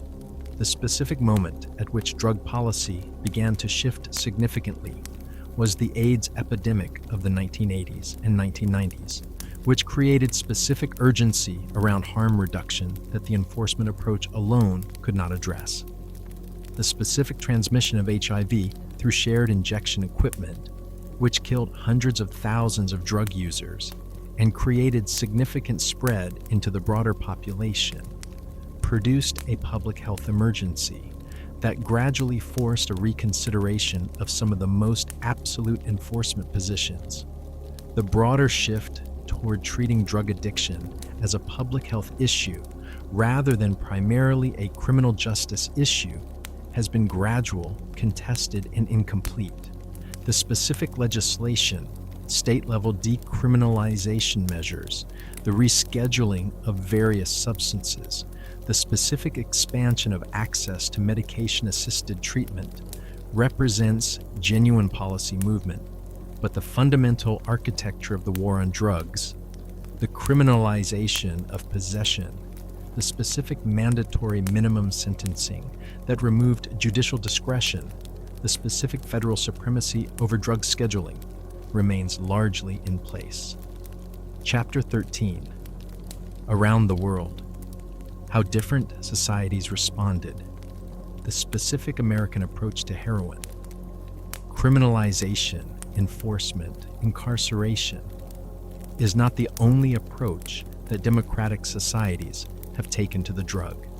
Examining the specific different policy frameworks that different countries have tried and the specific outcomes they have produced provides one of the clearest possible illustrations of the policy choices available and their consequences. Portugal decriminalized the personal possession of all drugs in 2001. Not legalization, which would have involved allowing sale and production, but decriminalization, which means that personal possession results in civil rather than criminal penalties, and that resources are directed toward treatment rather than prosecution. The specific evidence from Portugal's experiment is frequently cited in drug policy debates, and the specific results are striking. Drug use did not increase dramatically after decriminalization, contrary to the predictions of enforcement advocates. HIV transmission among drug users decreased significantly. Drug-related deaths decreased. and the proportion of the drug-using population entering treatment increased substantially. Switzerland began a heroin-assisted treatment, HART program in 1994, providing pharmaceutical-grade heroin to severely dependent users in supervised clinical settings. The specific evidence from this program, now 3 decades old, is consistently positive. Participants reduced illicit heroin use, reduced criminal behavior, improved health and social functioning, and showed lower rates of HIV and hepatitis C transmission. The program has been expanded, is now permanent, and has been adopted with similarly positive results in the Netherlands, Germany, the United Kingdom, and Canada. The United Kingdom's specific approach to heroin has oscillated between the American enforcement model and something closer to the Swiss public health model over its post-war history. The British system of the 1920s through 1960s, in which physicians could prescribe heroin and cocaine to dependent patients as part of individualized treatment plans, produced a relatively small, stable addict population with limited criminal behavior. The shift toward a more American-influenced enforcement model in the 1970s and 1980s produced the specific epidemic conditions in British cities that we described earlier. The specific country that has moved furthest toward treating drug policy as a public health matter is perhaps Canada, where the opioid crisis, driven by the same fentanyl supply affecting the United States, has produced a series of specific policy innovations that are being watched carefully by American advocates. Supervised consumption sites, expanded access to buprenorphine without special licensing requirements, safe supply programs that provide pharmaceutical-grade drugs to severely dependent individuals to reduce harm from the contaminated street supply. The most extreme enforcement approaches, found in countries like the Philippines, Singapore, Indonesia, and until recently Thailand, involve the death penalty for drug trafficking and extrajudicial killing of drug suspects. The specific evidence that these approaches reduce drug use is not compelling. Drug use remains significant in societies with the death penalty for drug offenses, and the specific human rights consequences of execution and extrajudicial killing are severe. The Philippines, under President Rodrigo Duterte's War on Drugs, 2016 to 2022, resulted in thousands of extrajudicial killings. Estimates range from 6,000 to 30,000, without producing evidence of significant reduction in drug use. Chapter 14: The Human Face. Addiction and Recovery. Behind the history, the policy, and the pharmacology is the specific human experience of heroin addiction and recovery, the thing that the statistics describe in aggregate, and that is simultaneously one of the most personal and most universal experiences that the specific biology of opioid dependence produces. The specific phenomenology of opioid dependence, what it feels like to be dependent on heroin, has been described by enough first-person accounts over enough decades that certain consistent features emerge. The initial experience of heroin, described by many users as the most intensely pleasurable sensation they have ever experienced, often described as a warm wave of well-being that eliminates not just pain, but anxiety, self-criticism, and the specific discomfort of being a conscious self in a difficult world, is powerfully compelling in a way that makes subsequent comparison to ordinary pleasure unsatisfying. The development of tolerance, the neurological adaptation by which the same dose produces less effect, requiring increasing doses to achieve the same result, proceeds rapidly with regular use. What began as recreational enhancement becomes, within weeks to months of regular use, necessity. The drug is needed not to feel good, but to feel normal, to avoid the specific misery of opioid withdrawal. Opioid withdrawal, despite being rarely life-threatening in otherwise healthy adults, unlike alcohol or benzodiazepine withdrawal, produces a specific experience that users and researchers consistently describe as one of the worst experiences of human existence. Severe muscle cramps and restlessness, insomnia despite exhaustion, nausea, vomiting, diarrhea, sweating and chills simultaneously, intense anxiety and depression, and a specific psychological anguish that the medical literature describes as dysphoria. The kicking the habit, the restless leg movements that opioid withdrawal produces, gave rise to the expression that has become the standard metaphor for difficult behavior change. The specific cycle of opioid dependence, the alternation between the relief of using and the misery of not using, with decreasing ability to achieve the pleasure of early use and increasing urgency about avoiding the misery of withdrawal, creates a behavioral pattern that the person experiencing it often recognizes clearly and cannot easily change. The neurological changes in the prefrontal cortex that sustained opioid use produces the impairment of impulse control and long-term planning, are precisely the changes that make the specific cognitive work of behavior change more difficult. Recovery from opioid dependence is genuinely possible, and the specific evidence about what facilitates it is increasingly clear. Medication-assisted treatment significantly improves outcomes compared to abstinence-based approaches. Social support, family, community, peer recovery communities is a significant predictor of sustained recovery. Addressing the specific co-occurring conditions, trauma, mental health disorders, social deprivation, that are common in the population seeking treatment improves outcomes. Employment and stable housing, which provide the specific structure and the specific stakes that make sobriety worth maintaining, are significant predictors of recovery. The specific recovery community, the peer networks of people in recovery who support each other through the specific challenges of early recovery and beyond, is one of the most important resources for people managing opioid use disorder, regardless of whether they are using medication. The specific combination of shared experience, mutual accountability, and the concrete hope offered by the presence of people who have successfully managed their own addiction is genuinely therapeutic in ways that no formal treatment program can fully replicate. Chapter 15. The Science of Addiction. What we know now.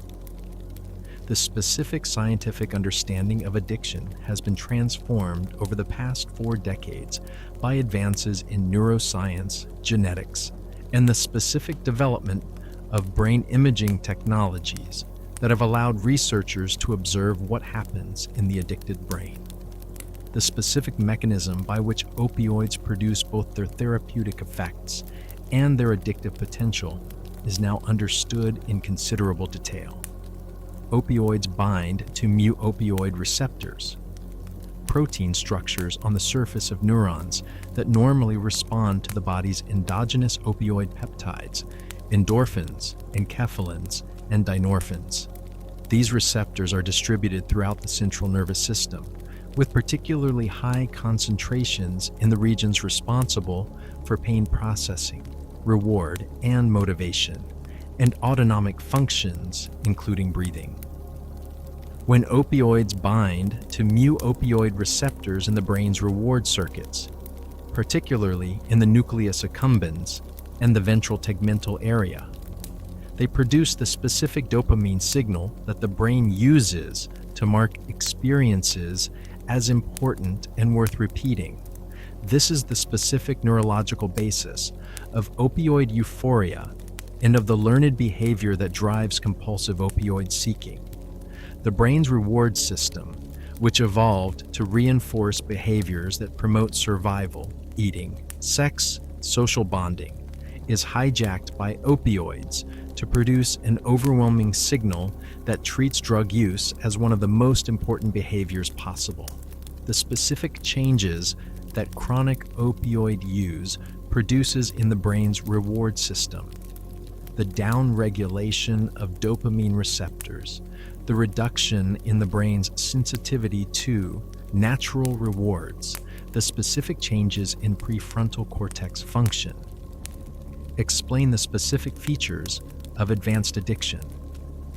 The loss of pleasure in activities that were previously enjoyable. Anhedonia, the difficulty making decisions that prioritize long-term welfare over immediate drug desire, and the specific vulnerability to relapse that persists for months or years after drug use stops. The genetic component of addiction, the specific role of inherited variation in addiction risk, has been established by twin studies and genome-wide association studies with increasing precision. Approximately 40 to 60% of the variation in addiction risk is attributable to genetic factors. The specific genes identified as contributing to this risk are primarily genes involved in opioid receptor function, dopamine signaling, and the specific neurobiological systems that regulate stress response and impulse control. This genetic contribution to risk does not mean that addiction is genetically determined.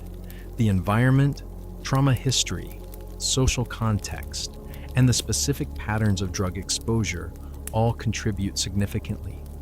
But it does mean that addiction risk is not simply a matter of character or willpower. The specific role of early trauma, adverse childhood experiences, ACEs, in addiction risk is one of the most robust findings in addiction research. The original ACE study, published in 1998, found strong dose-response relationships between the number of adverse childhood experiences, abuse, neglect, household dysfunction, and a wide range of adult health outcomes, including addiction. People with 4 or more ACEs had approximately 10 times the risk of intravenous drug use compared to people with no ACEs. The specific neurobiological mechanism linking early trauma to adult addiction involves the specific effects of early stress on the developing brain's stress response systems and reward circuits, changes that persist into adulthood and increase vulnerability to addiction. The specific understanding that trauma, early adversity, and the social determinants of health are not merely background factors, but are causally implicated in addiction risk has significant policy implications. A public health approach to addiction, one that addresses the specific social conditions that create addiction risk, including poverty, trauma, discrimination, and lack of access to mental health treatment, is both more consistent with the evidence and more likely to produce population-level reductions in addiction than an approach focused primarily on supply control and individual treatment. Chapter 16: The Needle and the Damage Done. How injection transformed heroin's relationship with the body. The needle changed everything, not in the metaphorical sense of the transformative technology that reorganizes a field, in the specific biological sense of the delivery route that determines how fast a compound reaches the brain, how intensely the reward signal fires, and therefore how powerful the addiction that the compound produces. The pharmacological story of heroin cannot be separated from the story of intravenous injection because the specific intensity of heroin addiction, the specific overwhelming quality of the compulsion that heroin produces in a way that oral opioids at equivalent analgesic doses do not, is substantially a story about the route of administration. The specific physics of intravenous injection are straightforward. A compound injected directly into the bloodstream reaches the brain within seconds rather than the minutes required by oral ingestion or the slightly longer period required by intramuscular or subcutaneous injection. This acceleration matters pharmacologically because the brain's reward system responds not only to the peak level of dopamine release that a drug produces, but to the rate at which that peak is reached. The faster the rise, the more intense the reinforcement signal, and the stronger the learned association between the behavior, the injection, and the reward. Intravenous heroin produces a rush that oral morphine at equivalent doses does not. And the specific overwhelming quality of that rush is the specific neurological event that drives the compulsive seeking behavior of opioid addiction in its most intense form. The heroin addict who injects is not simply taking a drug more efficiently. They are producing a neurological event of a specific intensity that the same compound by other routes does not produce. The specific hit that the injected drug delivers, the rapid onset that the smoking or snorting route approaches but does not fully replicate. Understanding this pharmacological reality is necessary for understanding why intravenous injection remains the preferred route for severely dependent users, despite its specific additional risks. Because the specific reward it produces is genuinely different from the reward that other routes deliver. And the compulsion toward that specific reward is one of the most powerful behavioral drives that human neurochemistry can generate. The specific physical consequences of intravenous drug injection, the consequences that accumulate in the body of the person who injects heroin regularly over months and years, are the specific medical reality of addiction that the public health system encounters, and that the drug's pharmacological story tends to underemphasize in favor of the more dramatic narratives of overdose and death. The veins are the specific first casualty.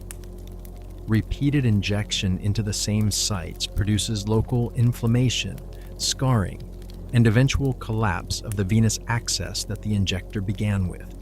The arms that run out of accessible veins are followed by the legs, the neck, the groin, the specific sequential progression of the injection sites that the experienced clinician can read as a timeline of the addiction's duration.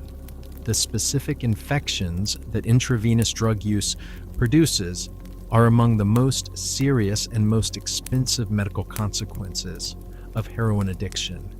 The endocarditis, the infection of the heart's valves that bacteria introduced through the injection process, produced when they lodge in the cardiac tissue, is a specific, life-threatening condition that requires weeks of intravenous antibiotics and sometimes requires cardiac surgery to replace infected valves. The specific incidence of endocarditis in people who inject drugs has increased dramatically with the opioid crisis and the specific burden on hospital systems. A single course of treatment for infective endocarditis can cost hundreds of thousands of dollars. Is one of the measurable, specific costs of the addiction crisis that the healthcare system bears.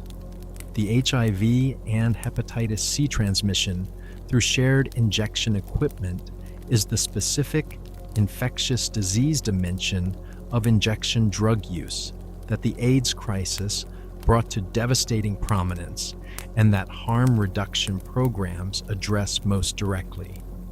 Hepatitis C, which produces chronic liver infection leading to cirrhosis and liver cancer in a substantial proportion of untreated cases, is hyperendemic in populations of people who inject drugs, with prevalence rates of 50 to 80% in some populations. The specific development of direct-acting antiviral medications for hepatitis C, which can cure the infection in approximately 95% of cases with an 8 to 12-week course of oral medication, is one of the genuine therapeutic advances of the last decade. but the specific barriers to accessing this treatment for people who are actively using drugs remain substantial in most healthcare systems.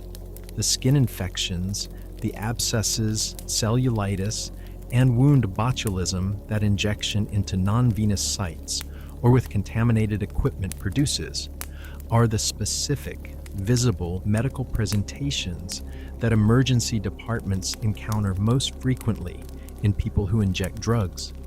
The abscess, the specific walled-off bacterial infection beneath the skin that injection into subcutaneous tissue produces, is painful, can be extensive, and if untreated, can progress to the systemic infection of sepsis that is directly life-threatening.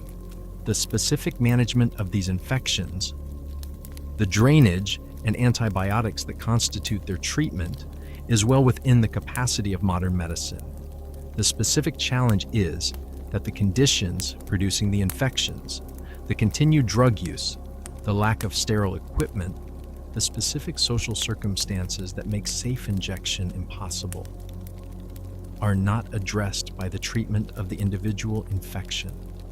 The specific harm reduction intervention that most directly addresses injection-related infections is the needle exchange, the provision of sterile injection equipment in exchange for used equipment, eliminating the need to share or reuse equipment that carries specific infectious risk. The evidence for needle exchanges, from hundreds of programs across dozens of countries over 4 decades, is unambiguous. They reduce HIV and hepatitis C transmission substantially without increasing drug use. The specific political resistance to needle exchanges in the United States, rooted in the moral framework that providing injection equipment enables drug use and therefore cannot be supported regardless of the public health evidence, has resulted in the specific preventable infections and deaths that the exchanges would have prevented. Chapter 17. The Criminal Economy. How the heroin trade became one of the most sophisticated businesses in the world. The heroin business is a business, not metaphorically, not in the casual sense of the activity that resembles a business in its profit motive. In the specific operational sense of the enterprise, with supply chains, quality control systems, distribution networks, financial management, human resources, and the specific competitive dynamics of the market, whose participants compete for customers and territory with the specific tools available to organizations that cannot rely on the legal system to enforce contracts or protect property rights. Understanding the heroin trade as a business, analyzing its specific economics, its specific organizational structures, its specific competitive dynamics, is necessary for understanding why the enforcement approach that has dominated drug policy for 50 years has consistently failed to eliminate it. The heroin trade is not maintained by the stubbornness or the criminality of the specific individuals who participate in it. It is maintained by the specific structural economics of a market whose demand is price inelastic and whose supply restrictions, rather than reducing the market, primarily increase the profit margins available to whoever manages to supply it. The specific economic concept of price inelasticity is central to understanding why supply-side drug enforcement consistently fails to achieve its goals. A commodity is price inelastic when consumers continue to purchase it, even as its price rises substantially. When the demand does not decrease proportionally with the price increase. Severely addicted heroin users are among the most price inelastic consumers in any market.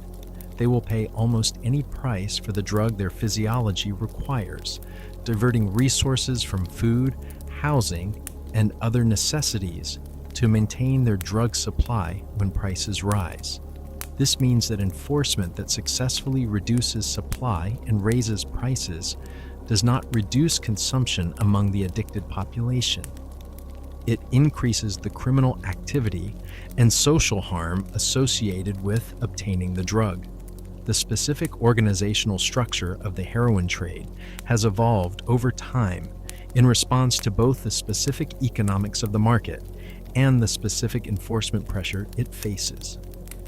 The large, vertically integrated criminal organizations of the mid-20th century, the specific Corsican networks of the French Connection, the Sicilian Mafia's distribution networks in American cities have given way under sustained enforcement pressure and in response to specific market changes to more decentralized, more resilient organizational forms that are harder to disrupt through the arrest of specific individuals.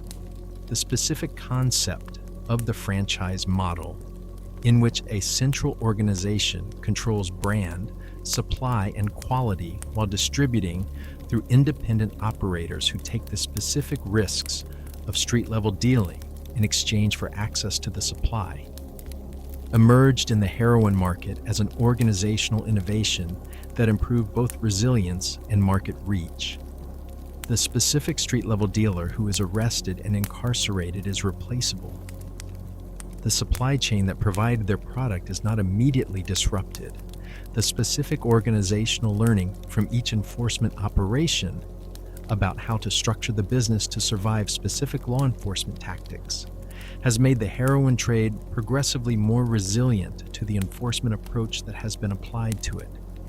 The financial management of the heroin trade, the specific problem of converting the cash proceeds of drug sales into legitimate assets that can be used without attracting law enforcement attention, has generated a substantial parallel industry of money laundering, whose specific methods have become increasingly sophisticated. The specific regulatory responses, the Bank Secrecy Act's reporting requirements, the financial intelligence units that monitor suspicious transactions, the specific international cooperation on financial intelligence have produced some enforcement successes, while the financial industry that moves drug money has adapted around each successive countermeasure. The specific geographic shifts in heroin production over time, from the Golden Triangle to the Golden Crescent to the current global dominance of Afghanistan, reflect the specific economic and political dynamics of the trade rather than the enforcement pressure at any particular production location. Production has moved to locations that combine the specific agricultural conditions for opium cultivation with the specific political conditions of state fragility or state complicity that allow large-scale cultivation without effective interference. The specific observation that opium cultivation has consistently been associated with conflict zones, Afghanistan, Burma, Colombia's coca production during periods of insurgency, is not coincidence. The state fragility that conflict produces is the specific political condition that permits drug agriculture to operate at scale. The specific retail market for heroin in American cities has been studied with remarkable thoroughness by sociologists and economists who have embedded themselves in drug-selling organizations over sustained periods. The specific research of Sudhir Venkatesh on Chicago's Robert Taylor Holmes Gang organization and of Stephen Levitt and Stephen Dubner's subsequent economic analysis of Venkatesh's data revealed the specific economics of retail drug dealing with a clarity that challenged popular assumptions. The specific wages paid to most street-level dealers were below the minimum wage, reflecting the combination of the competitive market at the retail level, the specific organizational structure that extracted most of the profit at the top of the hierarchy, and the specific risk premium that the danger of the work required, but that the competitive market among desperate young men in economically marginal communities did not, in practice, consistently deliver. Chapter 18. The Global South. How the heroin trade affected producing countries and transit nations. the heroin story told from the American or European perspective, the consumer countries, the demand end of the supply chain, is fundamentally incomplete without the story of what the heroin trade did to the specific countries where the opium was grown, the heroin was processed, and the supply chains were routed. Afghanistan is the clearest and the most consequential case, the country that produces approximately 80 to 90% of the world's illicit heroin. And that has been shaped by the specific economics and specific politics of that production in ways that are inseparable from its broader modern history. The relationship between the heroin trade and the specific trajectory of Afghan political development is not a relationship in which drug trafficking is an incidental feature of the country's instability. It is a relationship in which the heroin trade has been a primary driver of the specific political economy that has sustained conflict, corrupted institutions, and undermined state building for more than 4 decades. The specific mechanism by which opium production became central to the Afghan political economy is a mechanism that the specific conditions of the Soviet-Afghan War created and that subsequent interventions failed to reverse. When the CIA and Pakistani I began funding the Afghan Mujahideen in the early 1980s, they were funding organizations that operated in territories where opium cultivation was an economic staple of the farming population. The specific operational accommodation allowing drug production and trafficking to continue as the price of military partnership created the specific incentive structure that made drug money available to armed groups, which created the specific political economy of the armed organization that finances itself through drug taxation and drug trafficking. The Taliban's relationship with the opium trade illustrates the specific complexity of the relationship between the heroin trade and political power in producing countries. When the Taliban first controlled Afghanistan in the late 1990s, they imposed the opium ban of 2000 to 2001 that reduced Afghan opium production by approximately 90% in a single year. A genuine drug control achievement that no enforcement effort by outside powers has approached. The specific motivation for the ban was theological, the Taliban's specific interpretation of Islamic law regarding intoxicants, and the specific mechanism of enforcement was the threat of violence against farmers who violated it. It worked. It also worked precisely because the Taliban controlled the territory and had the specific coercive capacity to implement it, something that the subsequent internationally backed Afghan government never achieved. After the 2001 invasion, as the Taliban shifted to insurgency, their relationship with the opium trade shifted from prohibition to taxation. The specific movement that needed money for weapons and fighters found in the opium economy the specific abundant revenue source that the farmer's production and the trafficker's distribution provided. The specific Taliban tax on opium cultivation, the US HR, a tithe on agricultural production that the Taliban justified with specific religious arguments, generated the specific revenues that funded the insurgency more effectively than any outside support.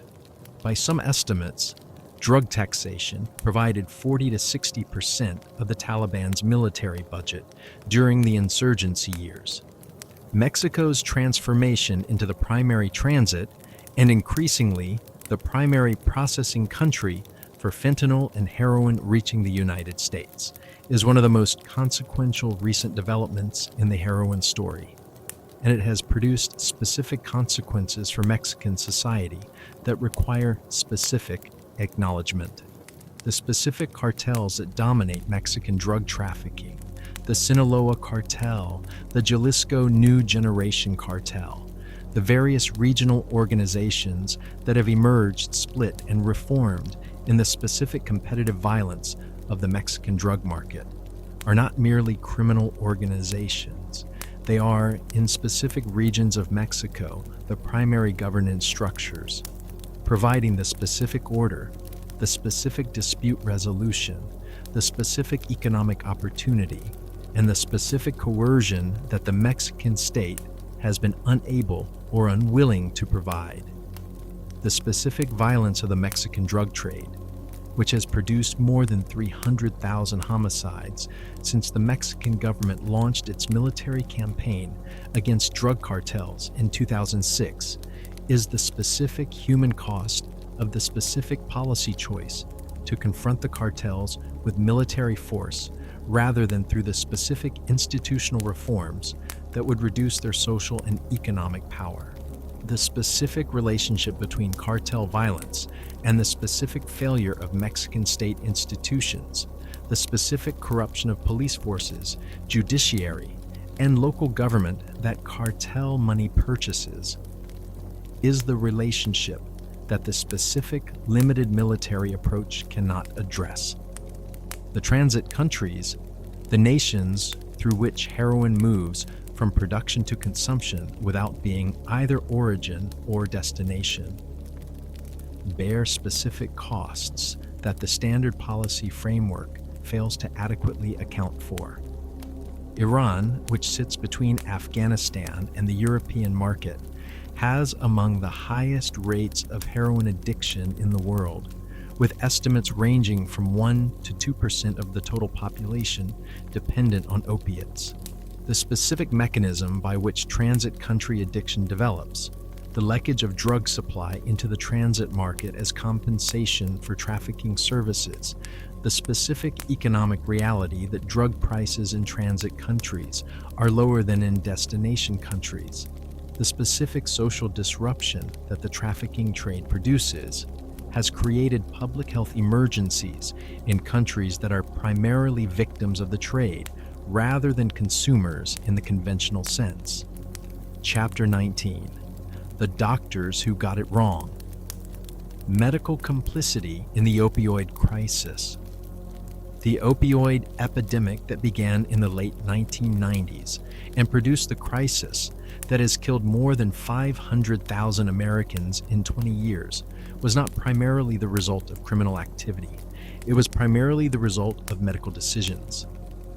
Specific prescribing choices by specific physicians, enabled by specific regulatory failures, encouraged by specific pharmaceutical marketing, and sustained by specific institutional incentives that were misaligned with patient welfare. This requires specific acknowledgement because the dominant narrative of the opioid crisis has focused primarily on Purdue Pharma and the Sackler family, whose specific culpability is genuine and well documented, and whose specific legal accountability has been pursued through extensive litigation. But the specific focus on Purdue has allowed the broader medical system to avoid the specific accounting of its own role that the scale of the crisis demands. Purdue could not have caused this crisis without the specific cooperation of a substantial proportion of the medical profession. The specific physicians at the center of the opioid epidemic's rural and suburban spread were not, in most cases, the specific pill mill operators whose criminal prosecution has been pursued by federal authorities. The specific doctors who operated explicitly commercial pain clinics that prescribed opioids to virtually anyone who paid the consultation fee. Those existed, and their specific criminal behavior contributed to the crisis. But the majority of the opioid prescribing that produced mass addiction was done by ordinary physicians in ordinary practices who had absorbed the specific marketing messages of the pharmaceutical industry and the specific continuing medical education that the industry funded, and who were prescribing opioids in good faith based on the specific evidence they had been given, which was, in specific ways, deliberately falsified. The specific misrepresentation at the center of the Purdue Pharma case The claim that OxyContin's extended-release formulation made it significantly less addictive than immediate-release opioids was not simply a marketing exaggeration of the kind that pharmaceutical advertising routinely involves. It was a specific documented deception. Purdue's internal documents reveal that the company knew its claims about the reduced addiction potential of OxyContin were not supported by evidence, suppressed studies that showed the drug was being abused, and continued to train sales representatives to make the specific claims that the evidence did not support. The specific continuing medical education programs that Purdue and other pharmaceutical companies funded through ostensibly independent educational organizations were another mechanism of specifically targeted misinformation. The specific programs trained physicians to view pain management as systematically inadequate, to regard concerns about opioid addiction as stigmatizing and medically unjustified, and to use the specific opioid risk tool and similar assessment instruments, which consistently underestimated addiction risk, to justify higher prescribing. The specific physicians who attended these programs received continuing medical education credits that their licenses required, delivered by the specific faculty members whose speaking fees were paid by the companies whose products the education was promoting. The specific professional societies that endorsed guidelines recommending more aggressive opioid prescribing. The American Pain Society, the American Academy of Pain Medicine, were operating under specific financial relationships with pharmaceutical companies whose products the guidelines promoted.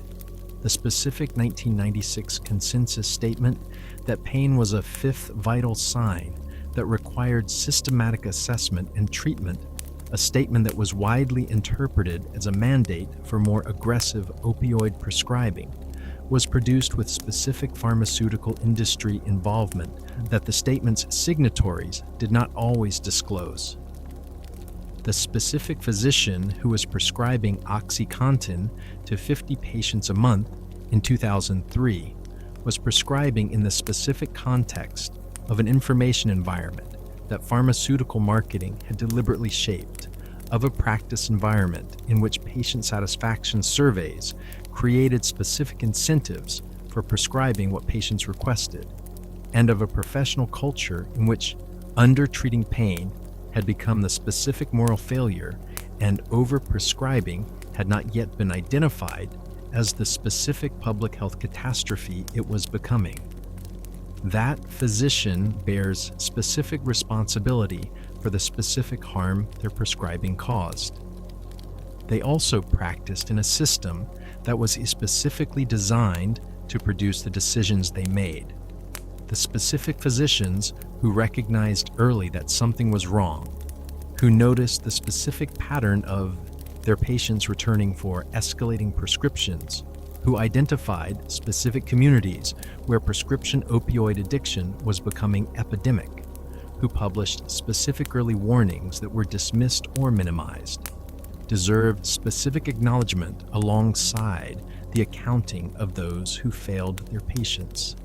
Art Van Zee, a physician in rural Virginia who was among the first to document the specific devastation that OxyContin was causing in Appalachian communities, and who brought the specific evidence to the FDA in 2001, was one of these early warning physicians whose specific observations preceded the mainstream recognition of the crisis by years.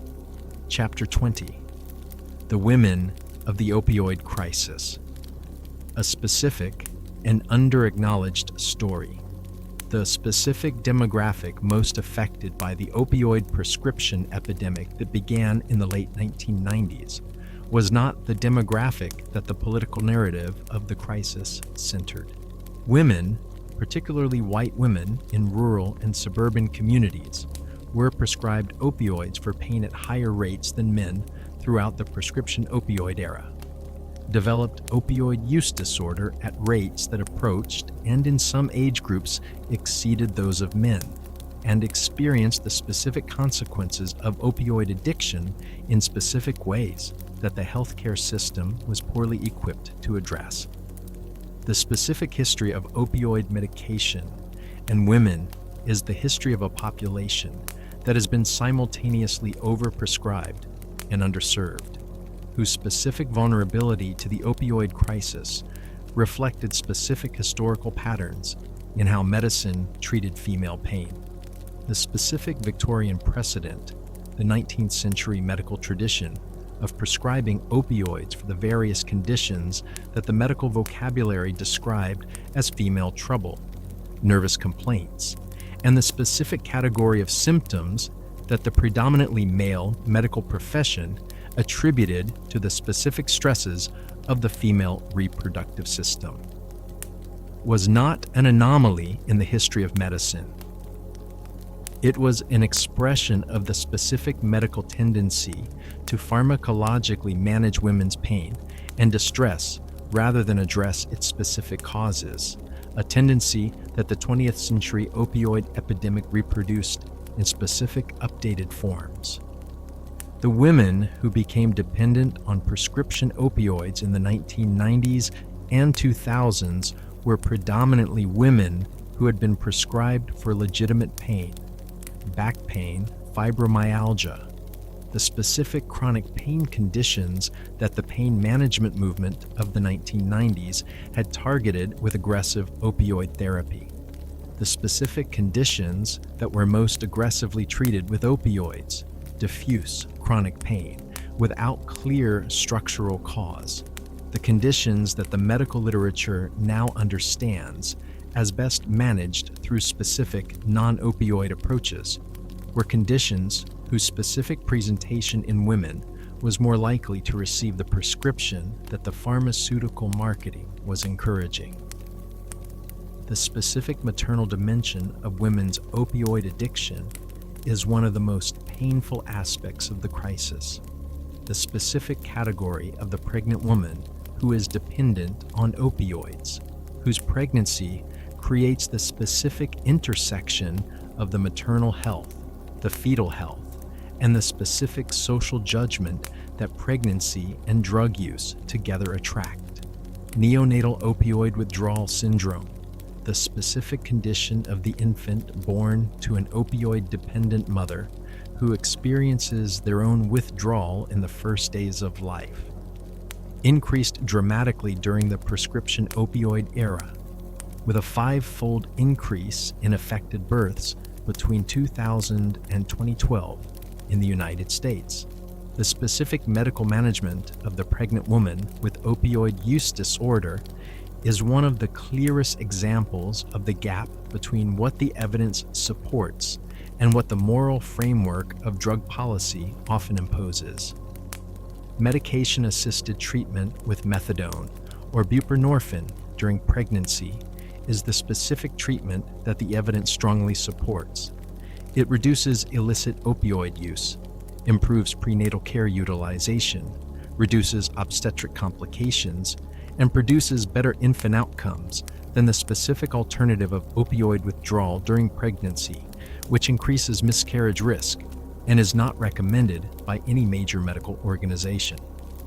Infants born to mothers maintained on medication-assisted treatment still experience neonatal withdrawal, but this is manageable and does not produce the specific long-term adverse outcomes that media coverage of opioid babies often implied. The specific criminal prosecution of women for exposing their fetuses to opioids, a practice that has been pursued in specific American states, most aggressively in the South, applying child abuse and criminal endangerment statutes to the specific conduct of drug use during pregnancy, is one of the clearest examples of the criminalization approach's specific consequences for women. The specific evidence on the effect of these prosecutions is consistent.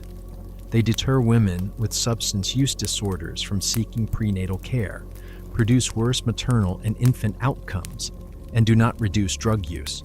They function as punishment rather than as public health intervention, and the specific populations most affected are the women least able to access the alternative care that would produce better outcomes. Chapter 21. The activists, the people who change the conversation about addiction. The specific shift in how opioid addiction is discussed in American public life, from the specific moral failure framework that dominated the war on drugs era, to the specific public health framework that the current conversation at least nominally employs, did not happen automatically. It was produced by specific people who did specific work over specific decades to change the specific cultural and political environment in which addiction policy was made.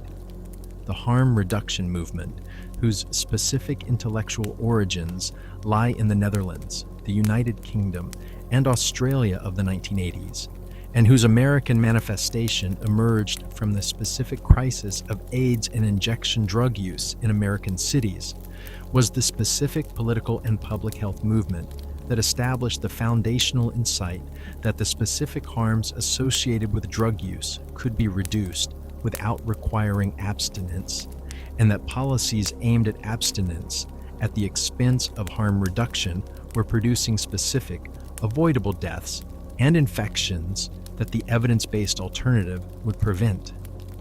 Alan Clear, who ran the Harm Reduction Coalition in New York City through much of the period when harm reduction was being established as a framework for American drug policy, was one of the specific people whose specific organizational work built the movement that changed the specific legal and policy environment for needle exchanges, naloxone distribution, and eventually supervised consumption. The specific organizational work of building a movement, the specific fundraising, the specific coalition building, the specific policy advocacy, the specific training of the frontline workers who staffed the harm reduction programs, is the specific, unglamorous work that produced the specific policy changes. Ryan White, who was not an activist in the political sense, but whose specific story became the specific catalyst for federal AIDS funding, and whose specific advocacy demonstrated the specific power of the individual human story to change political calculation, represents a different kind of specific contribution.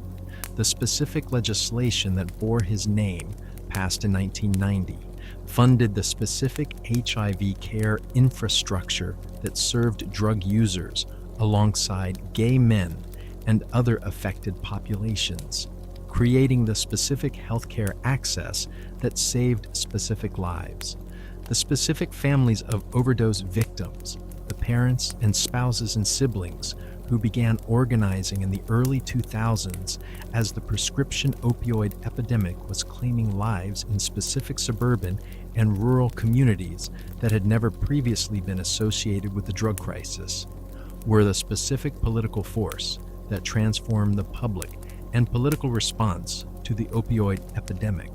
The specific organization Shatterproof, founded by Gary Mendel after his son died of opioid overdose in 2011, was one of these family-driven organizations whose specific advocacy work for expanded treatment access, for insurance parity, for specific changes in prescribing practices, operated in the specific political register of the bereaved parent that carried specific moral authority in the specific political context of the 2000s opioid crisis, the specific advocacy of people in recovery, whose visibility and whose willingness to attach their specific names and faces to a condition that the moral framework of addiction had made shameful, was one of the most important contributions to the specific cultural change that shifted addiction from a character defect to a medical condition in the public imagination.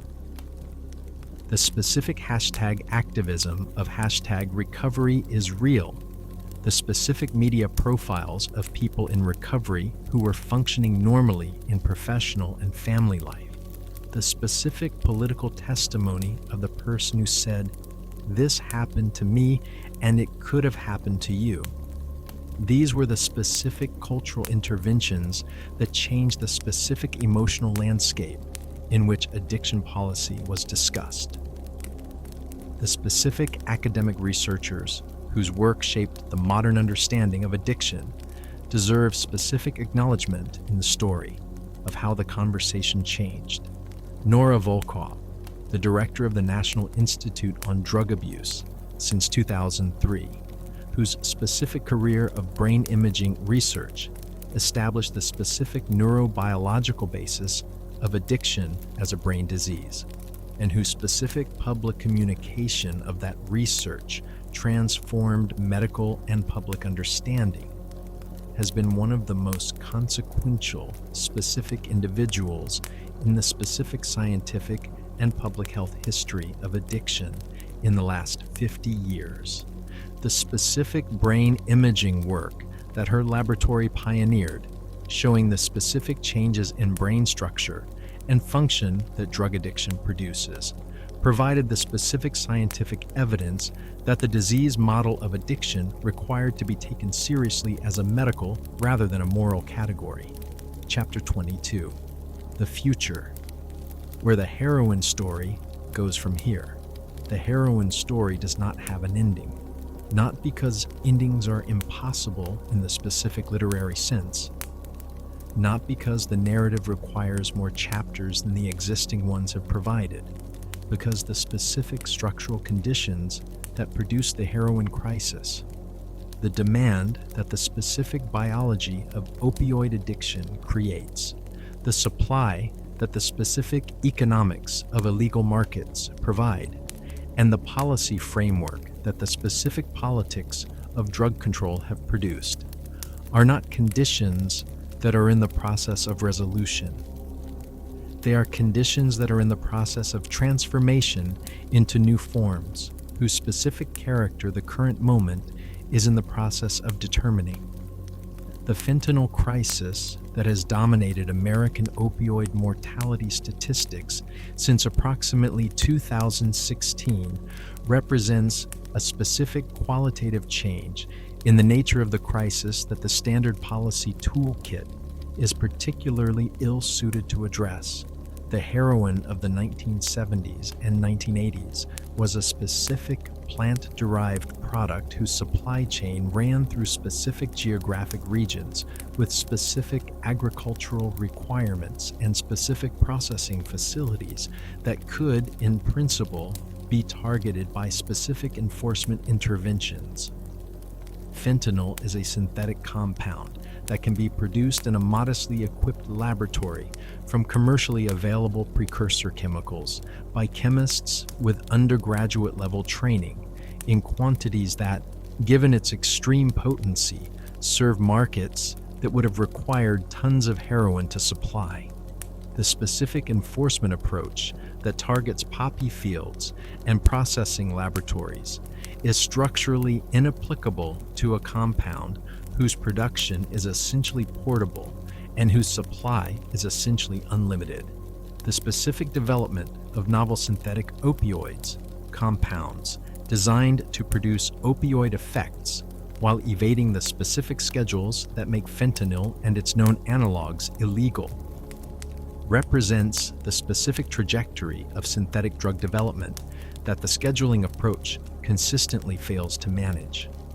Each specific fentanyl analog that is placed under legal control is replaced by a slightly different compound that produces the same effects while being, for a period, technically legal.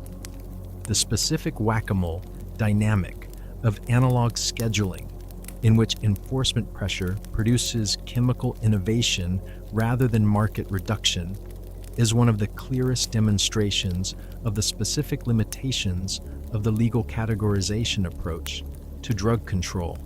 The specific treatment landscape is, however, genuinely more hopeful than the supply-side picture. The specific medications for opioid use disorder, buprenorphine, methadone, extended-release naltrexone, are the most effective treatments for any substance use disorder in the medical toolkit, and the specific barriers to accessing them are policy barriers rather than pharmacological ones. The specific regulatory change that removed the requirement for a special DEA by a waiver to prescribe buprenorphine, finally implemented in the United States in 2023 after decades of advocacy, has the specific potential to dramatically expand the prescriber pool for the most effective treatment for the most deadly drug crisis in American history. The specific naloxone distribution that has expanded substantially through the opioid crisis, the availability of the overdose reversal medication in pharmacies without prescription in most American states, the specific distribution to people who use drugs and their families and friends, the specific training of first responders in its use, has produced measurable reductions in overdose mortality in communities where it has been most consistently implemented. Naloxone does not treat addiction. It reverses the specific immediate event of overdose-induced respiratory depression, converting a specific death into a specific opportunity for the person to access treatment if they choose. The specific investment in naloxone distribution is the specific investment in keeping people alive long enough to find recovery. The specific policy experiments in decriminalization and legal regulation that are proceeding in specific jurisdictions. Oregon's Measure 110, which decriminalized personal possession of all drugs in 2020 and directed drug fine revenues toward treatment, subsequently modified in 2024 as implementation challenges emerged. Portugal's long-running decriminalization program, Canada's Safe Supply initiatives in British Columbia, are producing specific evidence about the specific effects of specific policy changes that the evidence base requires. The specific, honest evaluation of these experiments, including the specific failures and the specific implementation challenges alongside the specific successes, is the specific empirical work that drug policy reform requires. The specific question of legal regulation of opioids, not decriminalization of possession, but specific legal regulation of supply along the specific lines of the alcohol and tobacco regulatory frameworks, is the specific policy option that the most radical drug policy reformers advocate and that the specific political environment of most democratic countries currently renders essentially impossible. The specific argument for legal regulation of heroin is a specific argument of the harm reduction framework applied to supply, that a legally regulated supply of known purity, known dosage, and available through systems that connect users to treatment would produce less specific harm than the specific contaminated unknown purity supply of the illegal market. This argument is supported by the specific evidence from heroin-assisted treatment programs in Switzerland, the Netherlands, and elsewhere.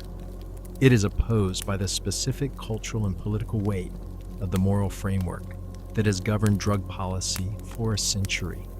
The specific future of the heroin crisis is the specific future of the intersection of neuroscience, public health, criminal justice, international relations, and the specific political cultures of the societies that are managing it.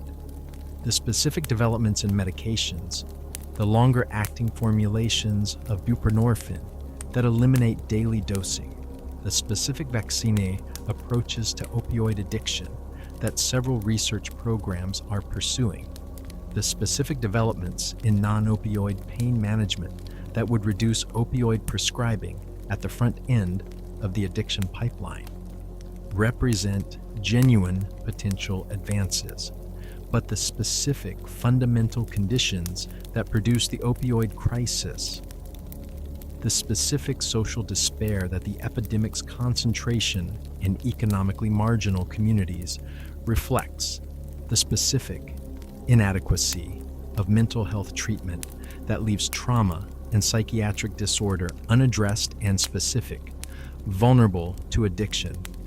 The specific absence of economic opportunity that makes the specific relief of the opioid economically rational for the person who has nothing to lose are not pharmacological problems. They are not primarily law enforcement problems. They are the specific social and political conditions that the specific political will to address would require changing, and that the specific political economy of the societies experiencing the crisis has consistently failed to prioritize. The chemist in the Bayer laboratory in Dime I, 1897 thought he had made a hero drug. He had made instead a compound whose specific properties would intersect with specific human vulnerabilities, specific economic systems, specific political failures, and the specific enduring human desire to escape pain, physical and otherwise, in ways that would occupy the next 125 years of medical, political, and human history. The woman revived by naloxone in the hospital at the beginning of this conclusion, and the woman in this conclusion's present, are connected by a chain of specific decisions, specific failures, and specific possibilities that the history we have just traced has attempted to document. She is still in the hospital. The specific decision about what happens next, whether she is connected to medication-assisted treatment before discharge, whether the specific insurance coverage for that treatment exists, whether the specific social support for her recovery is available, whether the specific housing and the specific employment and the specific mental health treatment that recovery requires are accessible to her. Is the specific decision that the specific policy environment, that the specific political choices of the specific society she lives in has created. The science says what works. The evidence says what saves lives. The history says what happens when the evidence is ignored. The specific remaining question, the question that the history of heroin ultimately poses to every society that faces it, is whether the specific political will to follow the evidence can overcome the specific moral framework that has produced the specific failed policies whose specific human cost this history has attempted to document. The answer is not yet known. The specific hope is that it might be yes. The specific history suggests it should be. Conclusion: the long shadow. You are in a hospital. It is somewhere in America in the present year. A young woman has just been brought in by ambulance, found unresponsive, not breathing, and a paramedic has administered 2 doses of naloxone through a nasal atomizer. She is breathing again. She is alive. She has been through this before. She will be discharged in a few hours, possibly without being connected to treatment, possibly to return to the same circumstances that produced this crisis, possibly to die the next time, possibly to find her way to recovery. The specific story that led her here began long before she was born. It began in a poppy field somewhere in Central Asia, 8,000 years ago. It continued through the Arab trade routes and the colonial opium trade and the Victorian patent medicine era and the specific failure of regulation and the Harrison Act and the French Connection and the Golden Triangle and the specific pharmaceutical company that suppressed evidence of their drug's addictive potential and the specific doctors who prescribed it and the specific regulatory failures that allowed the prescriptions and the specific economic conditions that made heroin a cheaper alternative, and the specific chemistry of fentanyl, and the specific criminal organizations that distribute it. It also began in her specific childhood, in the specific trauma, or the specific genetic vulnerability, or the specific social conditions that made her more susceptible to addiction than the person standing next to her who tried the same drug and didn't become addicted. And it will continue. the specific crisis of opioid addiction, the deaths, the suffering, the specific costs to families and communities and healthcare systems will continue until something changes. The supply, the treatment access, the social conditions, or some combination of all three. The history of heroin is not a history of a drug. It is a history of human beings, of chemists who thought they were solving a problem, of companies that prioritized profit over safety, of governments that chose punishment over treatment, of doctors who believed marketing over evidence, of criminal organizations that filled the specific vacuum that prohibition created, and of millions of people who became addicted through paths that were usually not chosen in full knowledge of the destination.